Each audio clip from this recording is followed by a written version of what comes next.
Are we all ready? Hair is hair, mate. Hair. It looks fabulous to me, so I'm you looking need good. Me and Phil are looking good, but Amber, you'll do. You'll do for. uh I I don't. guess I'll do.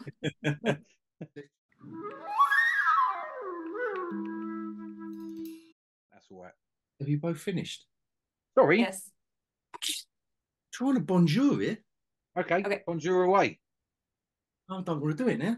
Okay. Fuck you then. Bonjour. Bonjour. Bonjour. How are we? All good, thanks. All good. Excellent. Hey, Amber, how are you? Doing good. Doing good. Then there were three. Yes. I think we've got some drop-ins, to be Yeah, fair. Yeah. quite literally. Now, in the absence, so there's nothing to talk about. There's no one here. So this is going to be a really this could be the shortest podcast on record. Listen, from past when we've had Nothing. nothing to talk about, we've done 3 hours. So Yeah.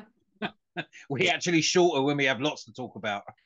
It's like we have a backlog that's like ready to go at any moment. And when there's nothing else to talk about, the floodgates are open. Pent up aggression just comes out and I yeah. think what it is when we do have an itinerary, I'm kind of like quite um I'm quite what's the word I'm looking for?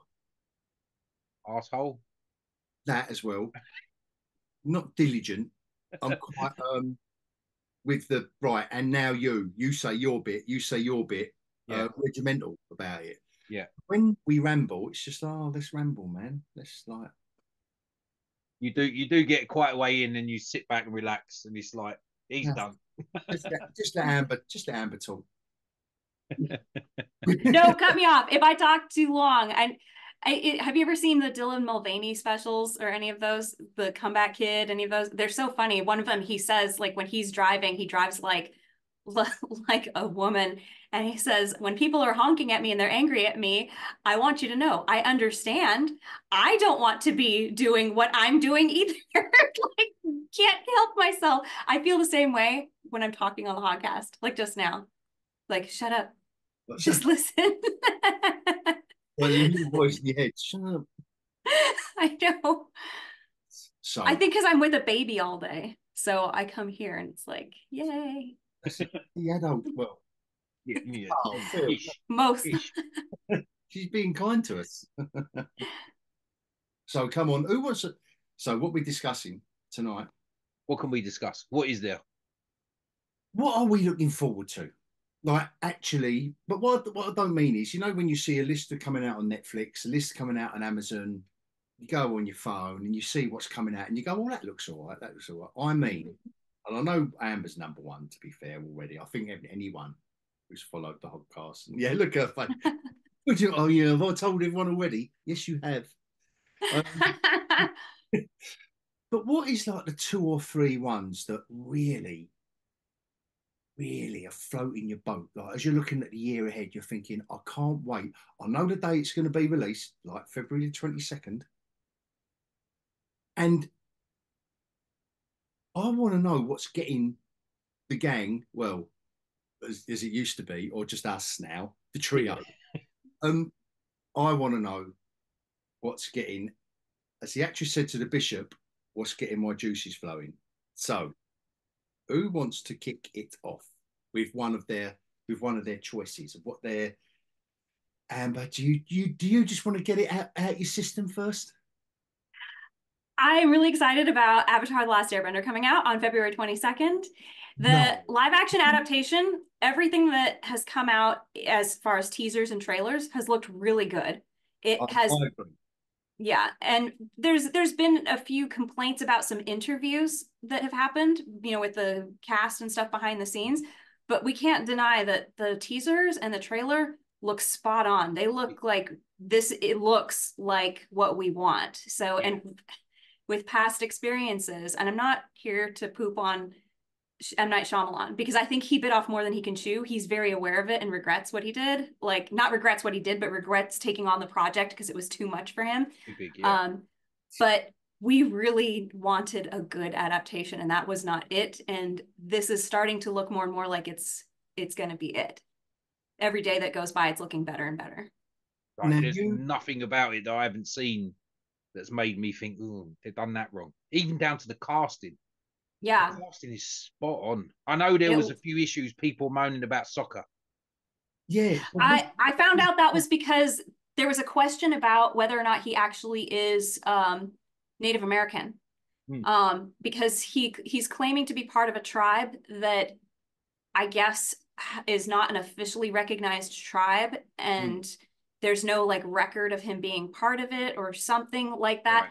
Honestly, I mean, it's always hard to tell. Like, a lot of my friends are, are like, oh, I'm part Apache, or I'm part Navajo, because I mean, how many hundreds of years of history where you could have had a descendant like this, and they're not considered part of a tribe. So I could see that it's just going to be a hard thing to prove. And for me, it's about the performances first. Absolutely. So his work in the trailer and actually his behind the scenes stuff, he seems like he's the same person off camera. And he looks spot on as well. I think in terms of his look, like, I mean, if I had to be really nitpicky about any of the castings, I think Azula is probably the only one that doesn't quite match the show.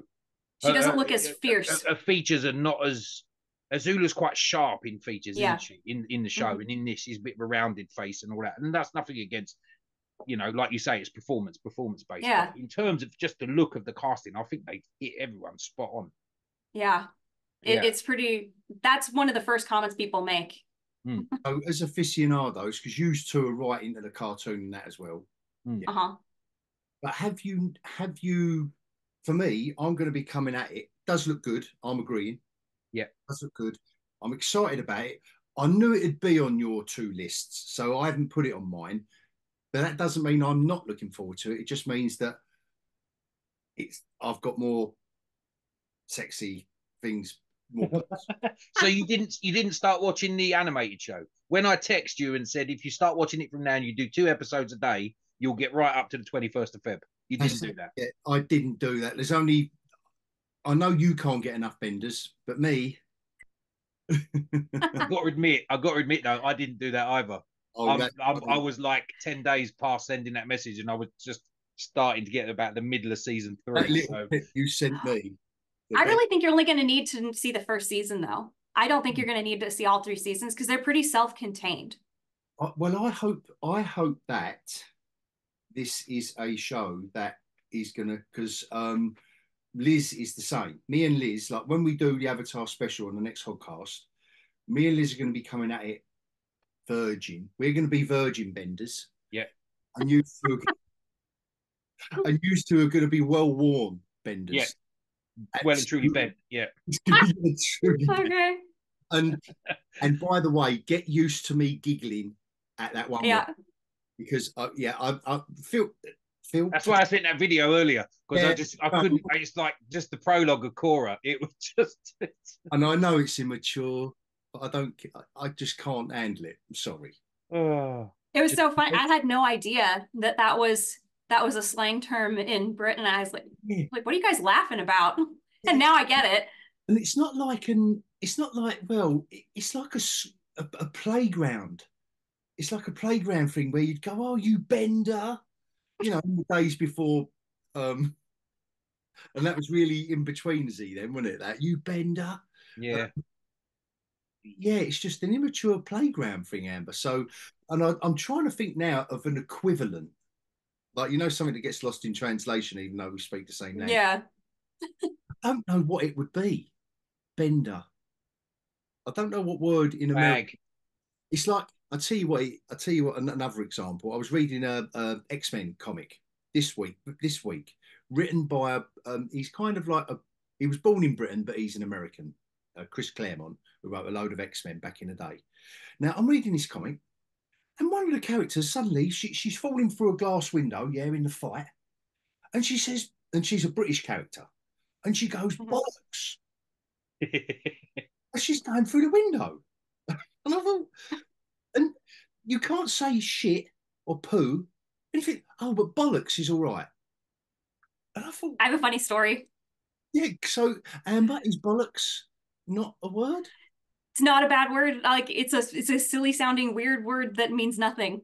Oh. It sounds like butt, like a anus, butt, like, right? Okay, but so I was at church, and a Jesus, kid. I don't know where this is going. Yep. The church and the word bollocks come up. Okay. A kid who had just gone and done some like charity stuff abroad or whatever, not in England, but somewhere else, came back, and they asked him to talk about his experience, to the congregation. And I'm sitting next to my best friend at the time, who we're both seriously into British comedies and all kinds of British literature. And the kid gets up there and says that something was bollocks, and we both went. He has no clue. It's just some like 15-year-old kid saying this. Like, he has no idea what he just did. We were wondering how many other grown-ups in the room knew what happened. But yeah, it was like a Sunday church in front of everybody, all the kids listening, and yeah. So whose giggle, yours or your best friend's, whose giggle echoed around the church first? Like, before you... Oh, we held it together pretty well, I think, because it was like one of those, like, everybody's quiet and like listening, like you could hear a pin drop. And so brilliant. It was awkward for us. It was funny. So, as used to bender aficionados, are you detecting any dissent? And I know we're only talking about trailers and business, but you're obviously both looking forward to it because you love. Should we call it the source material? Was it manga before the animated series? Nope. No. So it was animated series. Then they obviously done comics and blah blah blah. Yeah. So that's the source material. So is there any signs of dissent? So you two are loving it, but are you detecting? And like I say, it's only based on a trailer and a couple of behind the scenes bits. And I'm with you two. I think it all looks good, but is there anyone saying like, oh look, that isn't? He's not the right bender for that, or that bender there isn't like. That's not the bender for me. You're not going to get off this, are you? No. Bender for life. So there's no one saying there is. Yeah, there is going to be. There's always going to be people that are, that's not right. But is it enough to make you think, No. Not for me personally. You know what? They're just moaning for the sake of it. Yep. Well, there's a lot of, there have been a few comments that have, I'm going to say it, they've triggered the anti-woke group. And like, I just care about storytelling. And so like I did a video recently because the word was going around that they have taken the sexism out of the show, like that Sokka wasn't sexist anymore. And that's kind of like one of his obstacles, that he has to get over his sexism and become a good person and be a leader and all this stuff. He's a good person from the beginning, just didn't know what he was doing. So I got up and I saw like 20 different videos online saying that they've removed the sexism according to this article interview with the actors. And I was like, what? So I went and I looked it up. And as soon as I read the article, I was like, they took this way out of context. The kid said that it was toned down. Some of the sexism was toned down because it wasn't working well on camera, which I could see that happening because it's a cartoon. Everything's exaggerated and overblown in a cartoon. And it's a caricature, real life. So you have to like kind of, what would this represent in real life? And so that is what my impression is, that's what's going on. They're like, well, we didn't like when one of the actresses said that some of the sexism was iffy. And I'm like, I could see kids just not talking, repeating the things that they've heard. I could also see some of the things seeming iffy on camera in a live action scenario, if everything is a caricature. And they would probably be, I can imagine that they're acting a scene out and they go, I don't think that's working. I think this is just feeling too weird. It's not going to work. I don't want them to take the sexism out. No, they shouldn't. That's part of Sokka's journey. That's part of Sokka's journey. That's part of what builds his character. He starts off as like men are men, women are women, men do this, women do that, blah, blah, blah, blah, blah. Eventually, he's on one knee in front of Suki saying, please train me. Yeah. That's his journey. That's part of him. That's the necessary. more I read into it and the more I researched into it, it's not taken out. It was never said that it was taken out. This is people overreacting to them saying it's being toned down, which everything's got to be toned down. Like I put it in my video that, like in One Piece. Have you watched the One Piece cartoon? Yeah. As it is outrageous, as ridiculous as the live action is, and we love it. The cartoon is like that on steroids. They had to tone stuff down. So that's that. Until I see the show and I can make a judgment for myself, I'm not going to be like, they took the sexism out, I'm not watching. But there has been that crowd. Right. That would be a mistake, though. That would be a mistake, because that, again, if you're using that as, okay, we want to show people, that's a lesson. That's a lesson that he's going to learn, and you're going to go along with him and learn that lesson. I agree. Yeah. And I don't think it's taken out. I think it's, as the kids said, toned down. They're kids. Yeah. The interviews with these kids are so cute, by the way. They're definitely children. They are not even teenagers. Like, they're barely teenagers. They're children who are becoming teenagers. It's funny. What, and they're benders? What was that face? Because it's just sinking in that they're children and benders. Are we going there? We're not meant to. I can't help myself.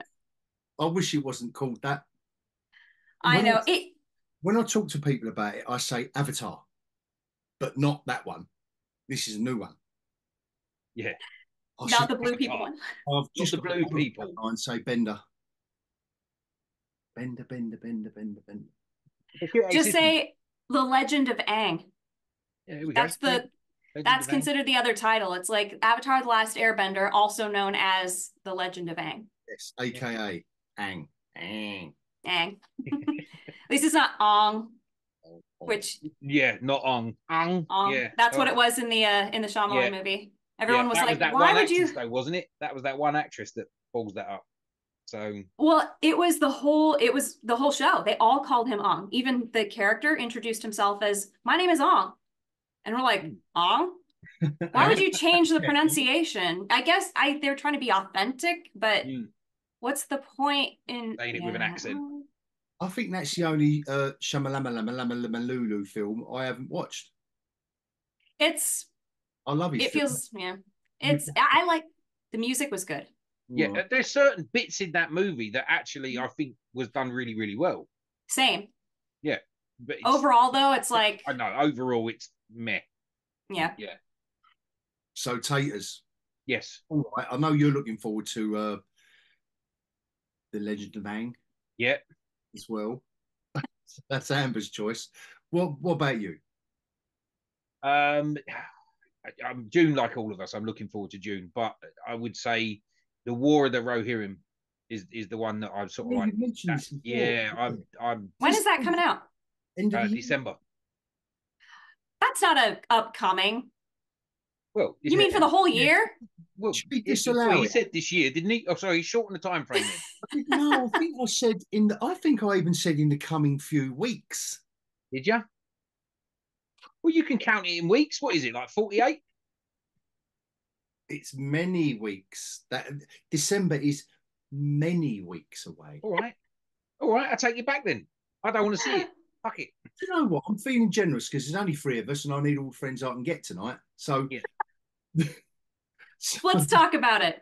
Yes. So I think you've said everything there is to say about it, or have you got? I'm going to say, it's the story of Helm Hammerhand coming out. That's all there is to say about it. It's the story of Helm Hammerhand covered in the appendices of Lord of the Rings. No, what is it? What's it from? The appendices. The appendices in Lord of the Rings. Yeah, the end of the 3rd book. Tolkien wrote the appendices, giving everyone the. Right, I've got it there. Like giving everyone the background, the history of, and it's Appendix 2, I believe. No, Appendix A, Section 2. Thanks for that. Yeah. So, any characters we might know and love? Any characters in it that we know, apart from the hero here, yeah. Well, Helm Hammerhand. He's the character that is. Who? Helm Hammerhand. He's the character that it's based on. Right. So that's one character we'll kind of You know, like just for the general, I'm thinking of like a what did it used to be called? An audience show that the showrunners used to aim at. Yeah. So will the audience will You're going to have no one in here that we've seen previously. And this is all going to be new characters. Do you think they're going to not try to insert somebody? Do we think that's a good thing? Timelines just wouldn't add up. I think if even Gandalf, if they tried to squeeze someone in like that, I just don't think the timelines add up, because you're talking again. So Helm was the 9th king of Rohan in the first line. We obviously get to Theoden in Lord of the Rings, who's the 17th king.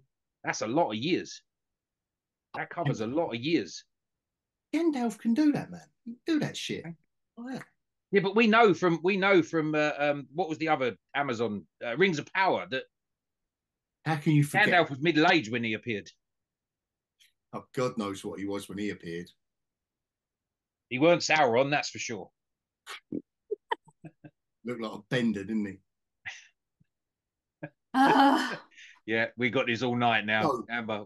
I know. It's literally going to be the Bender special. I'm guessing, yeah. Oh, that better be on the thumbnail. We also have a phrase over here, like yourselves, when you go on a bender, you're going out for a drink. Oh, yeah.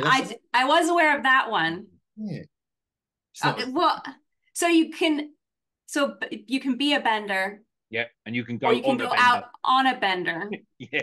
You can go on one. Very different things. It is an ancient immature. Not swear word, but insult to a gay person, but a gay man. I thought of what the equivalent was. I think it's pansy. Pansy, yeah, we got that. Or whoopsie. We don't say whoopsie. Shirt lifter. Nor do we. We don't do that. Since 1972, I don't want to offend anybody. I happen to have some very good friends, but I don't want to offend anybody. That's what I'm saying. Hashtag, by the way, just to get some pronouns in there. But that's why I'm saying it's immature. Like we should be. I'm not. Sorry. Yeah. I'm not insulting anyone. It's exhausting. You're being a 10-year-old boy. Yeah. Again. Oh, look at me. Trying to be mature. Literally drowning in comics. I can't look. I literally thought today I'm drowning in them. I've got to put them away and stop looking at them. But so what's on your list then? What are you looking forward to? The top one, gotta say, is Cobra Kai. Oh God! Oh, I forgot about that. Sorry, guys. I know it is so mainstream. No, it's a good one. Cheesy, but there is something.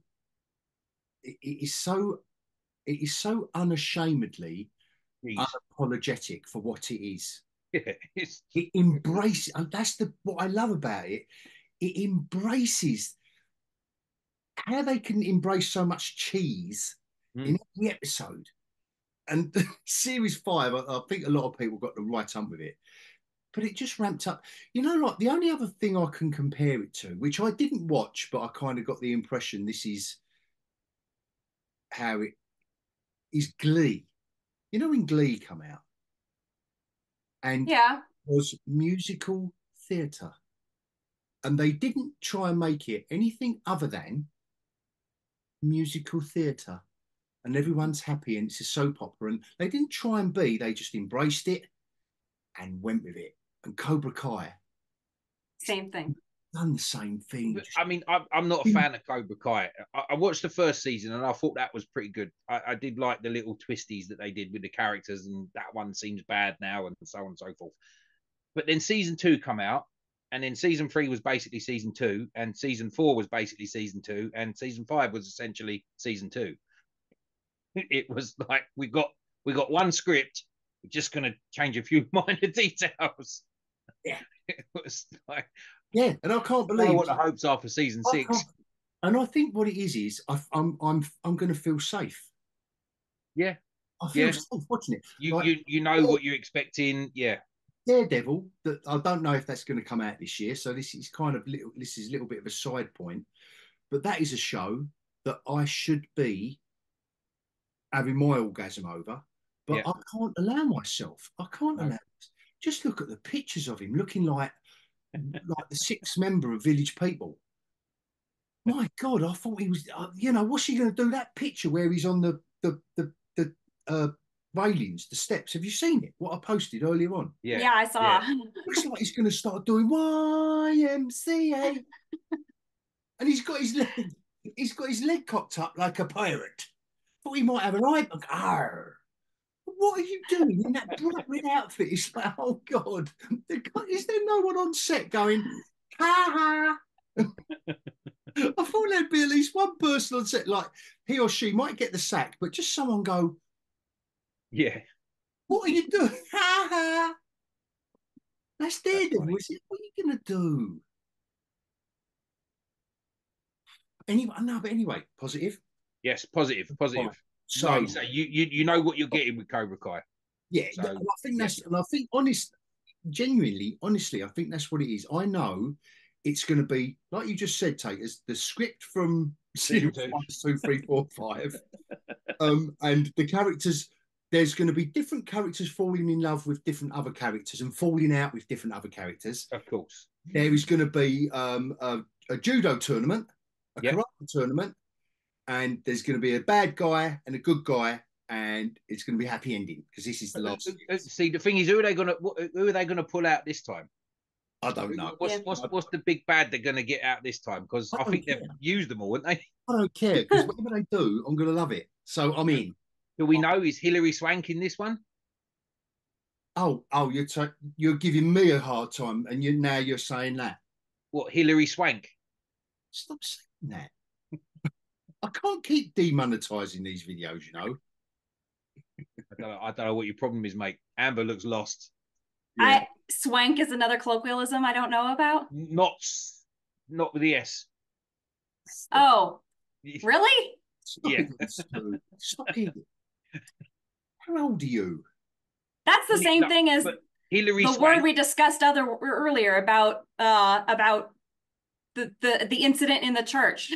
Like, yeah. That's a word that, like, to us, it just sounds like a silly word. We don't know what that means. To what we was talking about earlier. Yeah. Anyway, no, Hilary Swank was in the Karate Kid. I forget what number, like 3 or something. Was it 3? Was it 3? Yeah. Well, she gets trained by Mr. Miyagi. So I'm saying, has she appeared yet? Because I don't watch Cobra Kai, so I don't know. No.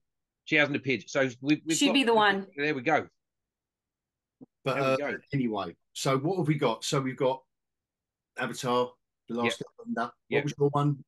Rohirrim. War of the Rohirrim. Yeah. War of the Rohirrim. Cobra Kai. Cobra Kai. What about?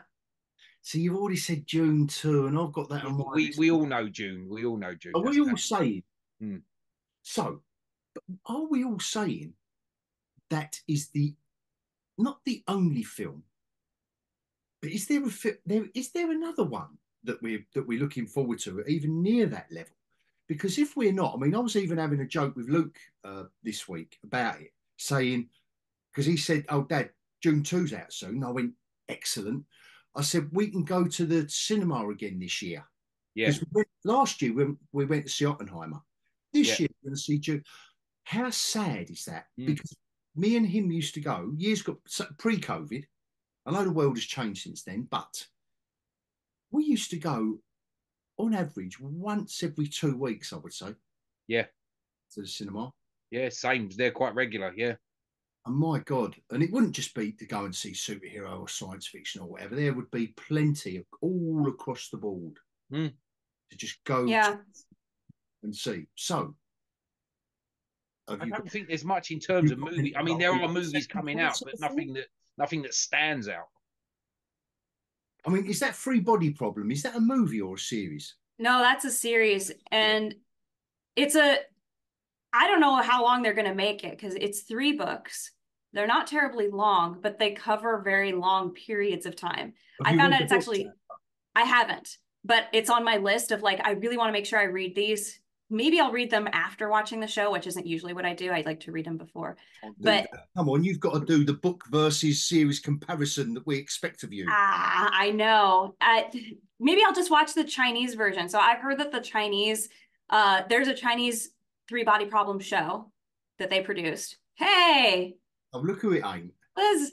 Liz. I'm gonna keep going. Yeah, he's trying to beam in. Look, Bonjour, bonjour. there he is. Bonjour. And he's not slurring.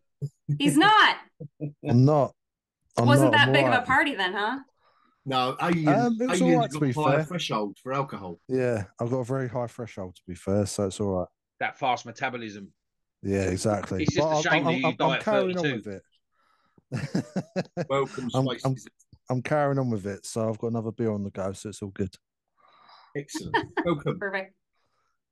How are we were doing? talking about Three Body Problem Yes, just you were now. talking about Three Body Problem. That trailer Yeah. looks awesome. Yeah, it does. Mm-hmm. It looks It really, does. really good. So Yeah. is that on anyone's? So whose list is that on? Because what we've done so far, Liz, is War of the Rohirrim. What is it? War of the Rohirrim. Rohirrim, yeah. War of the Benders. Yeah. And Cobra Kai. Yeah, Bender Kai. Okay. No, So- so I watched. I'm at the moment. I'm rewatching Lord of the Rings, the extended editions at the moment. Loving it, absolutely loving it. I watched your beautiful scene, Taters. It was lovely. It was good. But yeah, no, I'm really intrigued, but I don't know if I'm put off, or I don't know if I'm more intrigued the fact that it's animated. I'm intrigued to see what they're going to do with that. But no, the Three Body Problem, very much up for. So is that one for you then, Liz? Yeah, definitely. Very, very much up for that. And very intriguing. That one? Isn't it? Free Body Problem. What was it again? Yeah. Is it Netflix? Yes. Yeah, it's on Netflix. Yeah. So we're all kind of, I think, well, I can only speak for myself, but I am letting myself trust Netflix a lot more. They're not, obviously, none of them are perfect, but I think they're having more hits than misses. Oh yeah, absolutely. Yeah, absolutely. Or I'm getting, like I'm saying about that sense of safety that I'm getting with Cobra Kai. Like I can just relax. Yeah. And I'm not talking about like a physical kind of, oh my God, I'm gonna I don't know. I've seen some of your videos. Those days are gone. The She-Hulk is no more. There's no series 2. So yeah. And you've had counselling. And yes, Yeah. I think I've come a long way since the early days. How did That's the what counselling matters. go? It wasn't counseling, it was reconditioning, right? Yeah. Yes, that's. Can't you see the mark? That's it. Yeah, you can see where they put the electrodes. Yeah. Or like a Clockwork Orange. Well, so I think because of like one of the reasons I think that we're getting a high concentration of good things coming out of Netflix is, as I've just recently learned, there are internal departments in Netflix in the production, on the production side, where there are certain people who are in charge of you know, which shows are going to appeal to this particular demographic. And like, there's people who are in charge of that. And then there's a different group who's in charge of the shows that are going to appeal to another demographic. And they're the ones that are assembling the production teams and overseeing everything and all this. And like, I've been learning that there are certain people who are overseeing the good ones and different people regularly putting out bombs. And I think that seems like a pretty smart way to do it, if you ask me. Like we're keeping things separate. And when we see somebody's they know what they're doing, we're just going to keep giving them those things that we think are going to, you know, work under whatever. You get what I mean, I think. But everybody bombs once in a while, so it's entirely possible. No one's perfect. I mean, Yeah. I did see a snippet of what's going to go in production this year, and it's Netflix, and it's a Mark Miller comic, the guy who done Hit Girl and Kick-Ass. Yeah. Oh. He done Jupiter Ascending, yeah. And Jupiter's Legacy. They're putting into production a comic called Magic Order. Magic Order? Yeah. Now is it a fantasy or is it superhero? Right. Imagine Harry Potter, the magic with the wands and all that. Yeah. Mm-hmm. Not kids though; it's adults. But the only thing I can tell you is it's Harry Potter crossed with the boys. Interesting. Oh my! That's all I'm going to say. Talking to Harry Potter, though, has anyone's talking about Harry Potter? Has anyone seen that HBO are doing a Harry Potter series? I did hear that. I haven't looked into it, but I did hear that. Yeah. I know it's happening. They're doing a Harry Potter series, and by the sounds of it, it's literally adaptations from the book, but it's a season per book. Oh, okay. I did hear now about that. Now, I'm not being funny. Those films are so iconic. Yeah. Why do that? No. There's no reason to do it. Yeah. Well, I can give you a reason why. Yeah, money. But so it's going to be someone. Is it going to be doing? Is it going to do anyone? Is anyone that's seen the films and loves the films? They're not going to want to see a series based off of the first book that they've already seen the film about. They're going to want to see something different. Well, so actually, surely do it within Hogwarts and the world, but don't do Harry Potter. I like that idea. That's why I was all gang. I was ready for, what was it? Fantastic Beasts. I actually enjoyed the first film. I thought it was a good start. I wasn't thrilled with where they went, and I wasn't thrilled with like how it could have been a little bit better story, but I thought it was mostly okay, and I thought it was an interesting setup. But so Space Lizard, this was something I've been thinking about for a while. Like we redo Shakespeare so many times. And I know it's Shakespeare, so it's about the dialogue and the quality of the storytelling through the dialogue. But sometimes you just want to see somebody else's take on the same character, not where it's changed dramatically, but where it's just got that little bit of a slight, a tweak to it. That's, I was going to say it's bent in a different direction, but I know what that's going to do. He's off. Here we go. Here we go. That is a triggering word today. But I think it's kind of like that. And for me, I agree with you, though. I don't think anybody was asking for this, and I don't think it's needed. It's way too soon. In another decade, maybe. I mean, yeah. I don't think that the special effects in the old movies were all that good, but they were decent movies. They weren't terrible. Wasn't the talk before the series that they were going to remake the movies? I'm sure the talk before the series, but they were actually going to come in and remake. There's just no need for it, though, is there? What do you mean by remake? Like make them again? Just like. Do you know what I can see? I'm so confused. I can see people on the top floor going, do you know what? This looks so early 21st century. We need the update. And I could see that. They have got people in place that they want to promote to do the next whatever, and then sell that product, on the back of. Just build on the world. Don't remake it, because the world that they built within those movies. Yeah. Okay, it's a film, so you can't do a fully what's the word I'm looking for? Bollocks. You can't do a fully. For church. He wasn't even here for the first part. Yeah. I heard a kid say that word in church in front of the entire congregation. When you watch this back, like at least 2 times, by the way, to get the viewing up, you will realise how funny what you've just said. Okay, cool. That was a comedic pause before you said it as well. What is it again? Well, normally that's my shtick. I mean, what was it again? I don't know. I've had a few beers. It's all right. That's it. Fill it out. But you can't do a faithful adaptation of the books in a film. There's certain things you have to omit. There's certain things that you have to go. We can't put that in, but we're going to follow this story thread, etc. But I think that made the films more concise. That made the films so much better because of that. I don't think, though, that the films were better than the books. I'm one of those people who, I see them as 2 separate things. I think the films were fine. I do think that the books had so much more interesting stuff in them, though. They had a lot of heart and emotion that was not there in the movies, because the movies were very focused on plot. And that's fine. Sorry, but bearing in mind that of the Harry Potter fans, there's been probably 30-40% that have probably just read the books. The rest of them is a wider market that hasn't been bothered to read the books but has watched the films. So if you're coming to me with a sort of synopsis or a plot where we're going to say, right, we can do a season per book. Okay, cool. But I already know what's going to happen at the end of the season because I've watched the film or I've read the book. Yeah. So there's nothing new unless you're going to change it up and be unfaithful to the source material.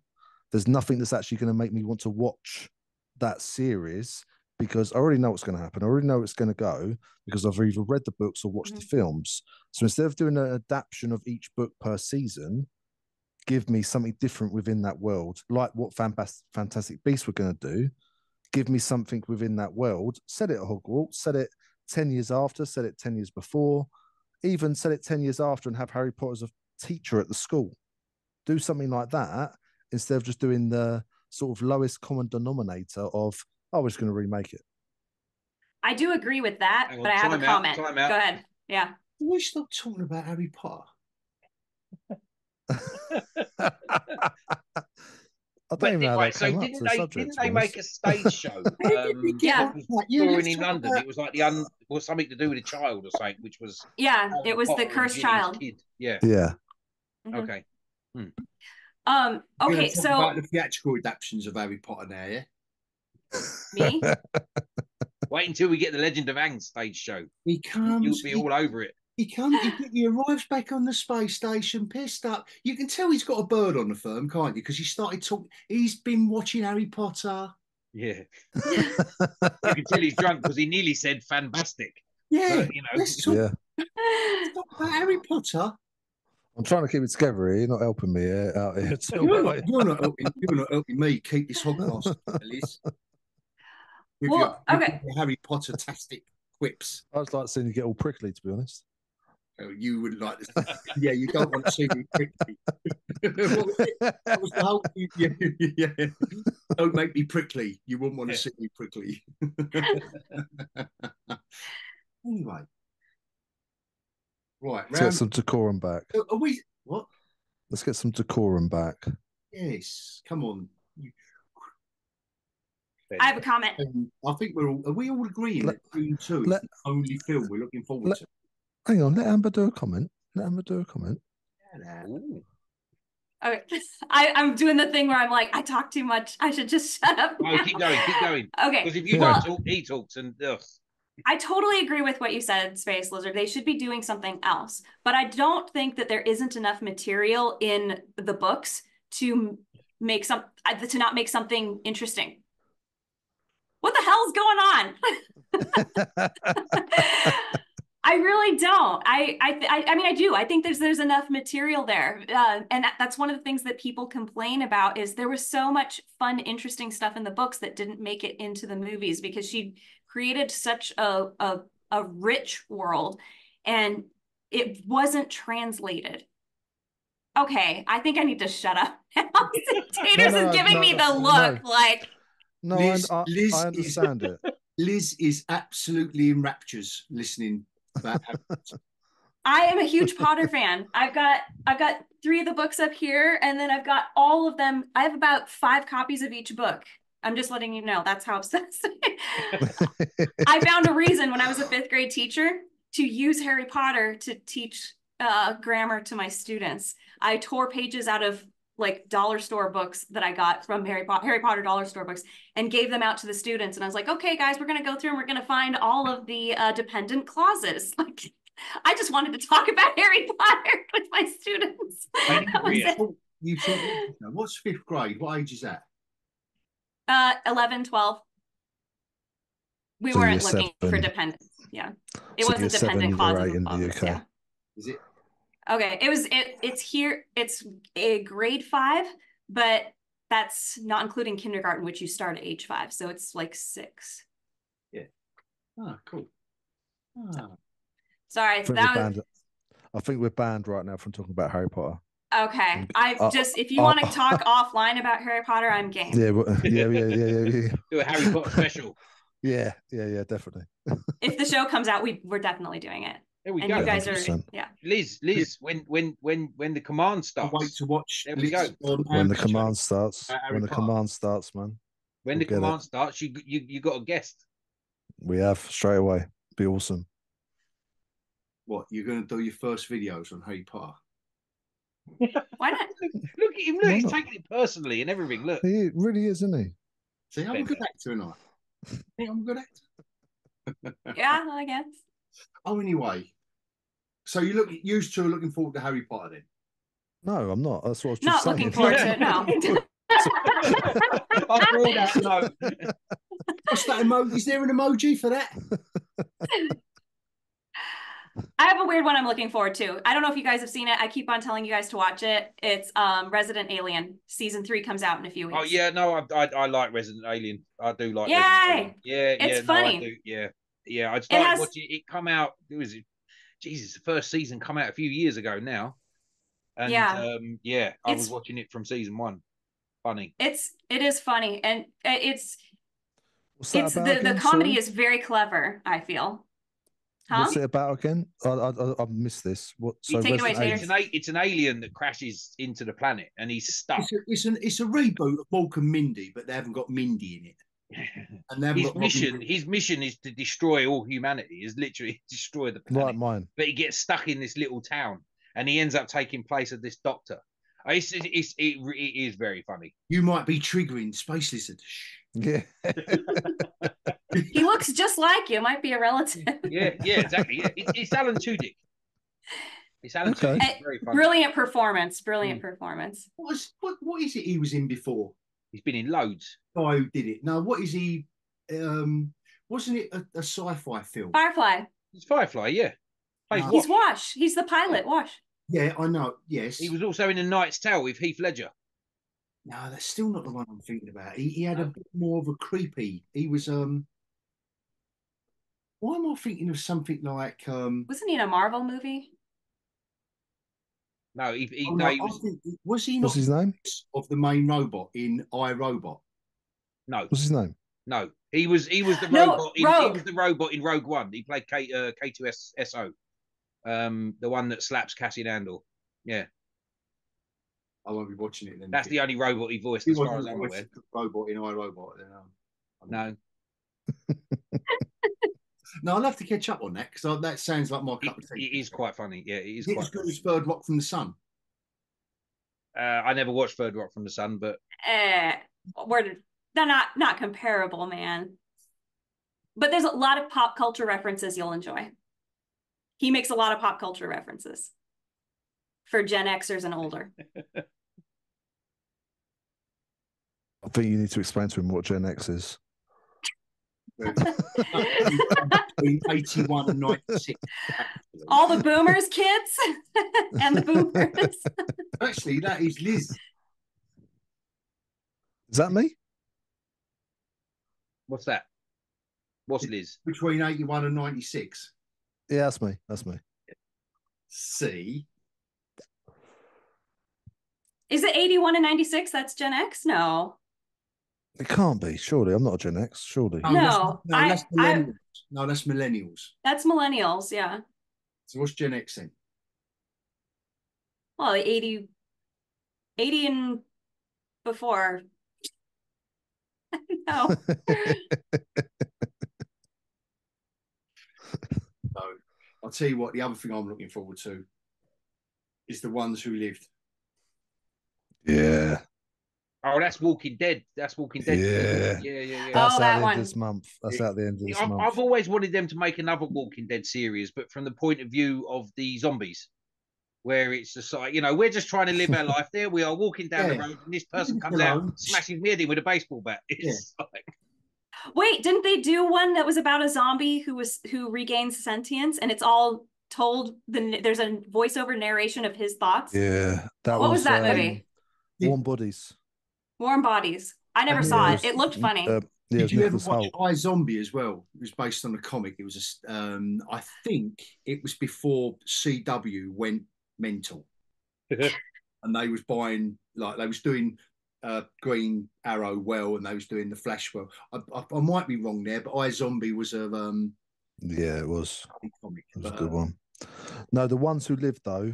It's so obviously and we've done a special on The Walking Dead anyway. but I've watched Link. Walking Dead. Let me just say, hold on, Liz. Dead. Let me just say, link right there, because that's what we do. I won't. It ain't going to be there. It ain't going to be. You'll be lucky. It's not going to be there. Actually, Amber, I've noticed you do that. Yeah, well, because I know where it will appear in my videos, and you clearly don't. And she also flashes up a lot of words that she gets wrong. Yeah. It's not as slick. You're just not as slick as like. That's why you like coming onto the pop channel. I do. You guys are so eloquent compared to me. Wow, zing!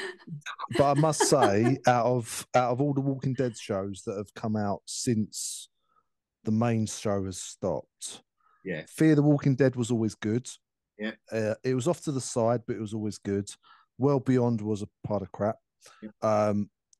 But the Daryl Dixon show is the one that stood out. So you had the Negan and sort of yeah. So the Negan show was okay. Mm. It was very slow, but then in the last couple of episodes, it wasn't actually called the Negan show, was it? No, it was Dead City. It was called. It was called Dead City. Right, and it was basically Maggie and Negan going off to try and rescue Maggie's son. But in the last episode, it just kicked up a notch, and it made me want to hate it, because if they had done that at the very beginning, the whole show would have been amazing. Yeah. But they kind of took this slow drag approach to the whole thing, and then the last episode, it really kicked off, and it was amazing. And what was the Daryl show called? The Daryl Dixon. Oh, it's literally called Daryl Dixon. Oh, right, okay. Yeah, Daryl Dixon. And that is the thing. If it's going to be a mini series, get on. Great. Yeah, and it's going to be 26 episodes. Walking Dead. I want to know what color pants they're wearing, what socks they wear. You know, when they have a shower. You know, the Daryl Dixon show was really good from start to finish. It kicked off. It was an air of mystery. So because the Daryl Dixon show is set in France, so it was a bit of a mystery to start off with. It was, how did he get to France? What's going on? And they kind of played this mystery out through the whole season. And they had different zombies. So they had the fast zombies that are charging at you and stuff like that. So it was a really interesting show. I might give that one. Yeah, it was really, really good. It was absolutely awesome. It had this whole religious aspect to it as well. But out of all of them, the one I've been looking forward to, and the one I've been saying about ever since they announced it, was The Ones Who Lived. And that is Rick.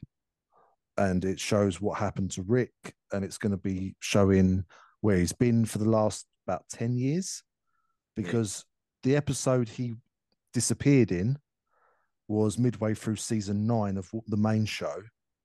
And at the moment he disappears, they do an 8-year time jump. That was the bridge, wasn't it? When the bridge blew up. I think that was one of the last episodes I saw. Yeah.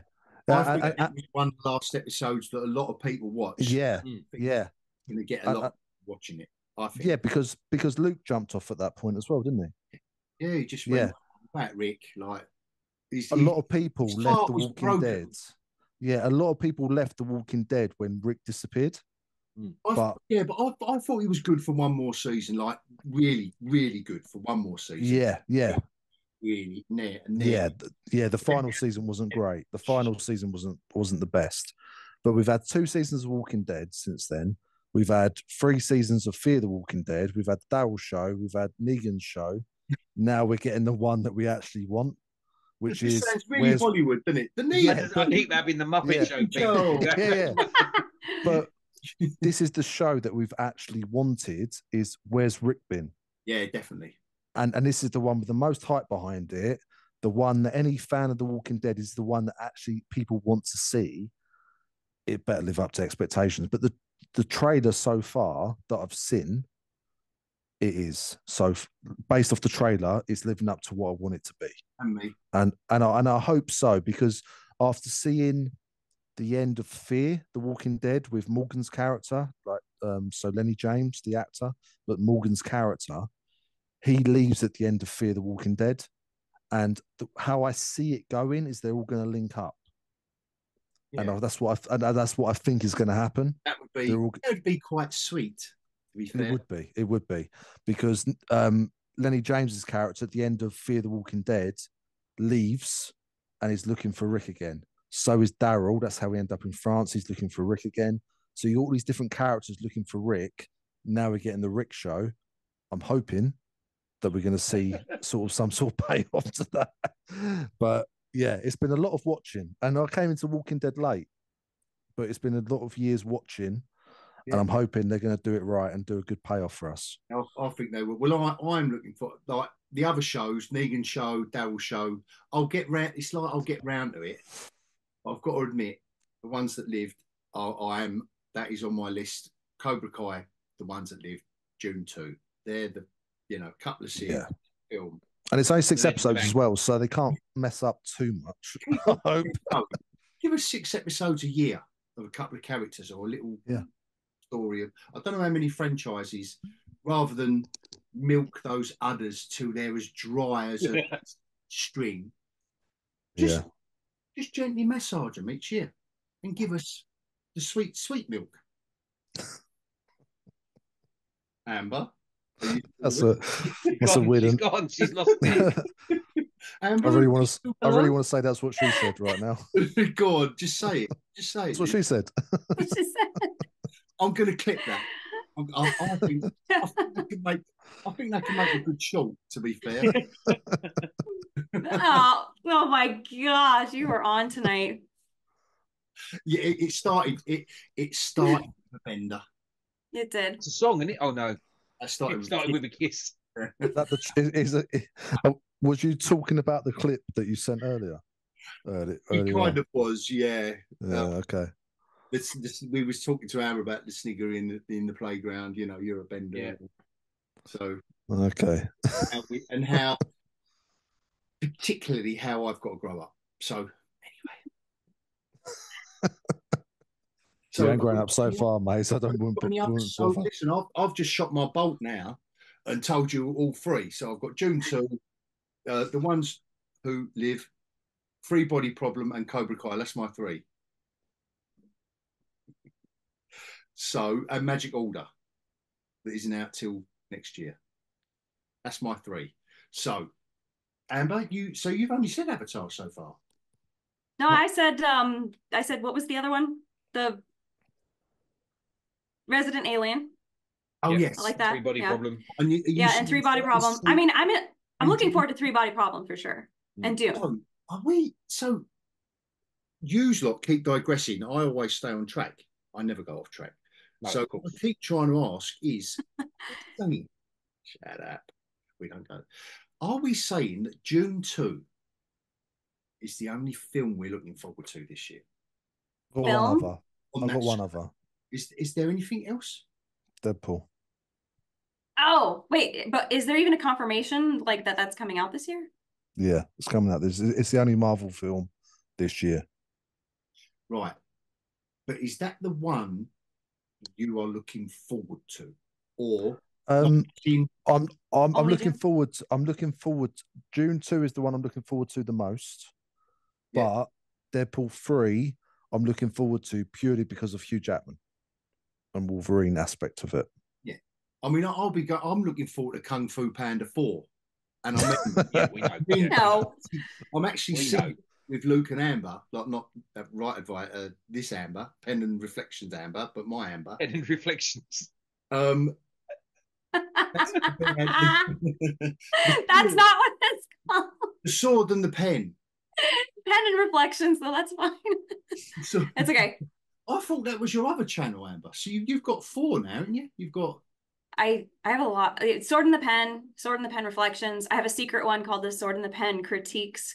It's all it's just unlisted videos. Now, is it? People have been sending me their manuscripts and I critique the first page. And instead of me typing it out and sending it to them, I just record audio of what my critique is and then I send it to them with a YouTube link. What platform is this secret channel on? It's on YouTube. But there are no public videos. They're all unlisted because they're just for the people who send them to me. It's not. Awesome. That's good. It's not even video. I'm not even in it. You can't see me. You can just hear my voice. We call it the dark web in England. There's a Planet of the Apes coming out. Kingdom of the Planet of the Apes. Yes. Yeah. I'm not looking forward to it though. No, I'm not. No, I know a lot of people really loved it, but I was like, it looks that's like what I'm saying. There is, there's more stuff coming out this year. Like June 2 should have been last year, but they put it back. Writer strike, actor strike, etc., etc. But it's what I've been trying to get at is the ones that really fire you up. So Deadpool. no. Deadpool. To be fair, though, I'll go and see it. But I've got to admit, it's the same thing again. I think. To be fair, though, I've been fired up by Apple TV at the moment. You're fed up with Apple TV? No, I've been fired up by Apple TV at the moment. Some of the stuff I've watched on that. So there's a show at the moment called Masters of the Air. Oh, I tried to watch that. I couldn't. No, not my cup of tea. I'm really enjoying that. I know it's your sort of thing, but no, it's what not. happens when an alien gets a girlfriend, mate. Harry Potter, Masters of the Air. How's Masters of the Air going to be affected by that? It's a World War II series. Hamilton. Just watch Ellie now with his girlfriend.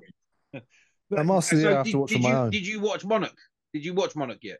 I've watched the first episode. Awesome. Yeah, really? Actually I enjoyed it. On the whole, it's a good series. The first 5 episodes are definitely better. The beginning part of the series. Yeah, no, I really enjoyed it. But overall, it is a good series. I've actually gone back and started watching all the movies that are relative to that TV show. I've been moaning about it, Monarch. I thought everyone's been saying how crap it is. Like that's what I've been hearing. That's all. Yeah, like I say, based off the first episode alone, I thought it was all right.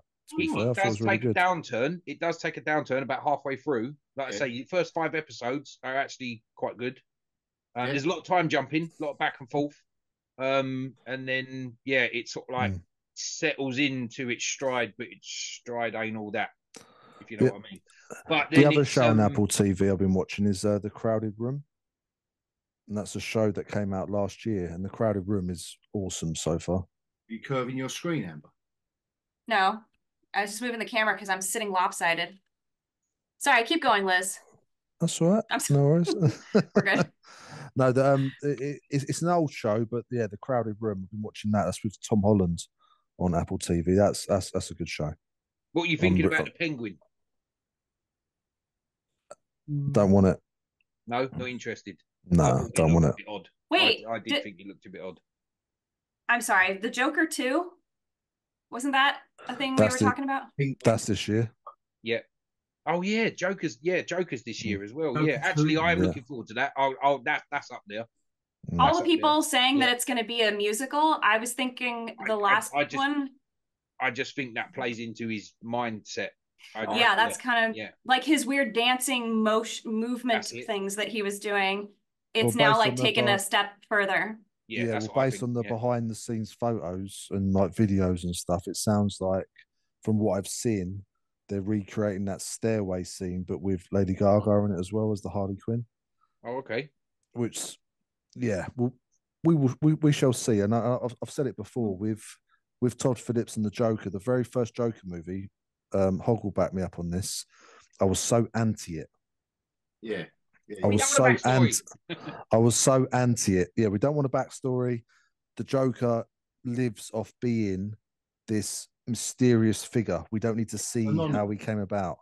And we can have theories about it. That's why The Killing Joke was such a good graphic novel, because we can have theories about it, but it presents multiple options. And as Heath Ledger's Joker said, the best Joker is someone that's got multiple paths. It'd be multiple choice. And that's what he said in The Killing Joke as well. If he had a past, it'd be multiple choice.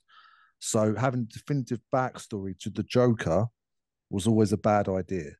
But how they did it in the Todd Phillips movie was awesome, because they presented that idea at the end that it could have been just a fantasy. It could have been just a random. It was just, like he said, he was just thinking of a joke. So for me, that was an awesome movie. And I was turned, as soon as I watched that in cinema, straight away, I thought that was awesome. So I don't want to bat against Todd Phillips right now, because he's proved me wrong previously. Yeah. And I think he's going to prove me wrong again. If he does, great, fair play. I'm going to love the movie. If he doesn't, then I'm going to, my theory is correct. You've done a one-trick pony, and I think it's not going to be as good. Yeah, and I've got to believe that it's not going to be a musical, as in La La Land musical. No. Yeah. It's going to be. But to be fair, a musical could be quite freaky. Yeah, it's be musical interludes, like American Horror Story when they inserted those in the American Horror Story Asylum series, and suddenly they're doing those music. No.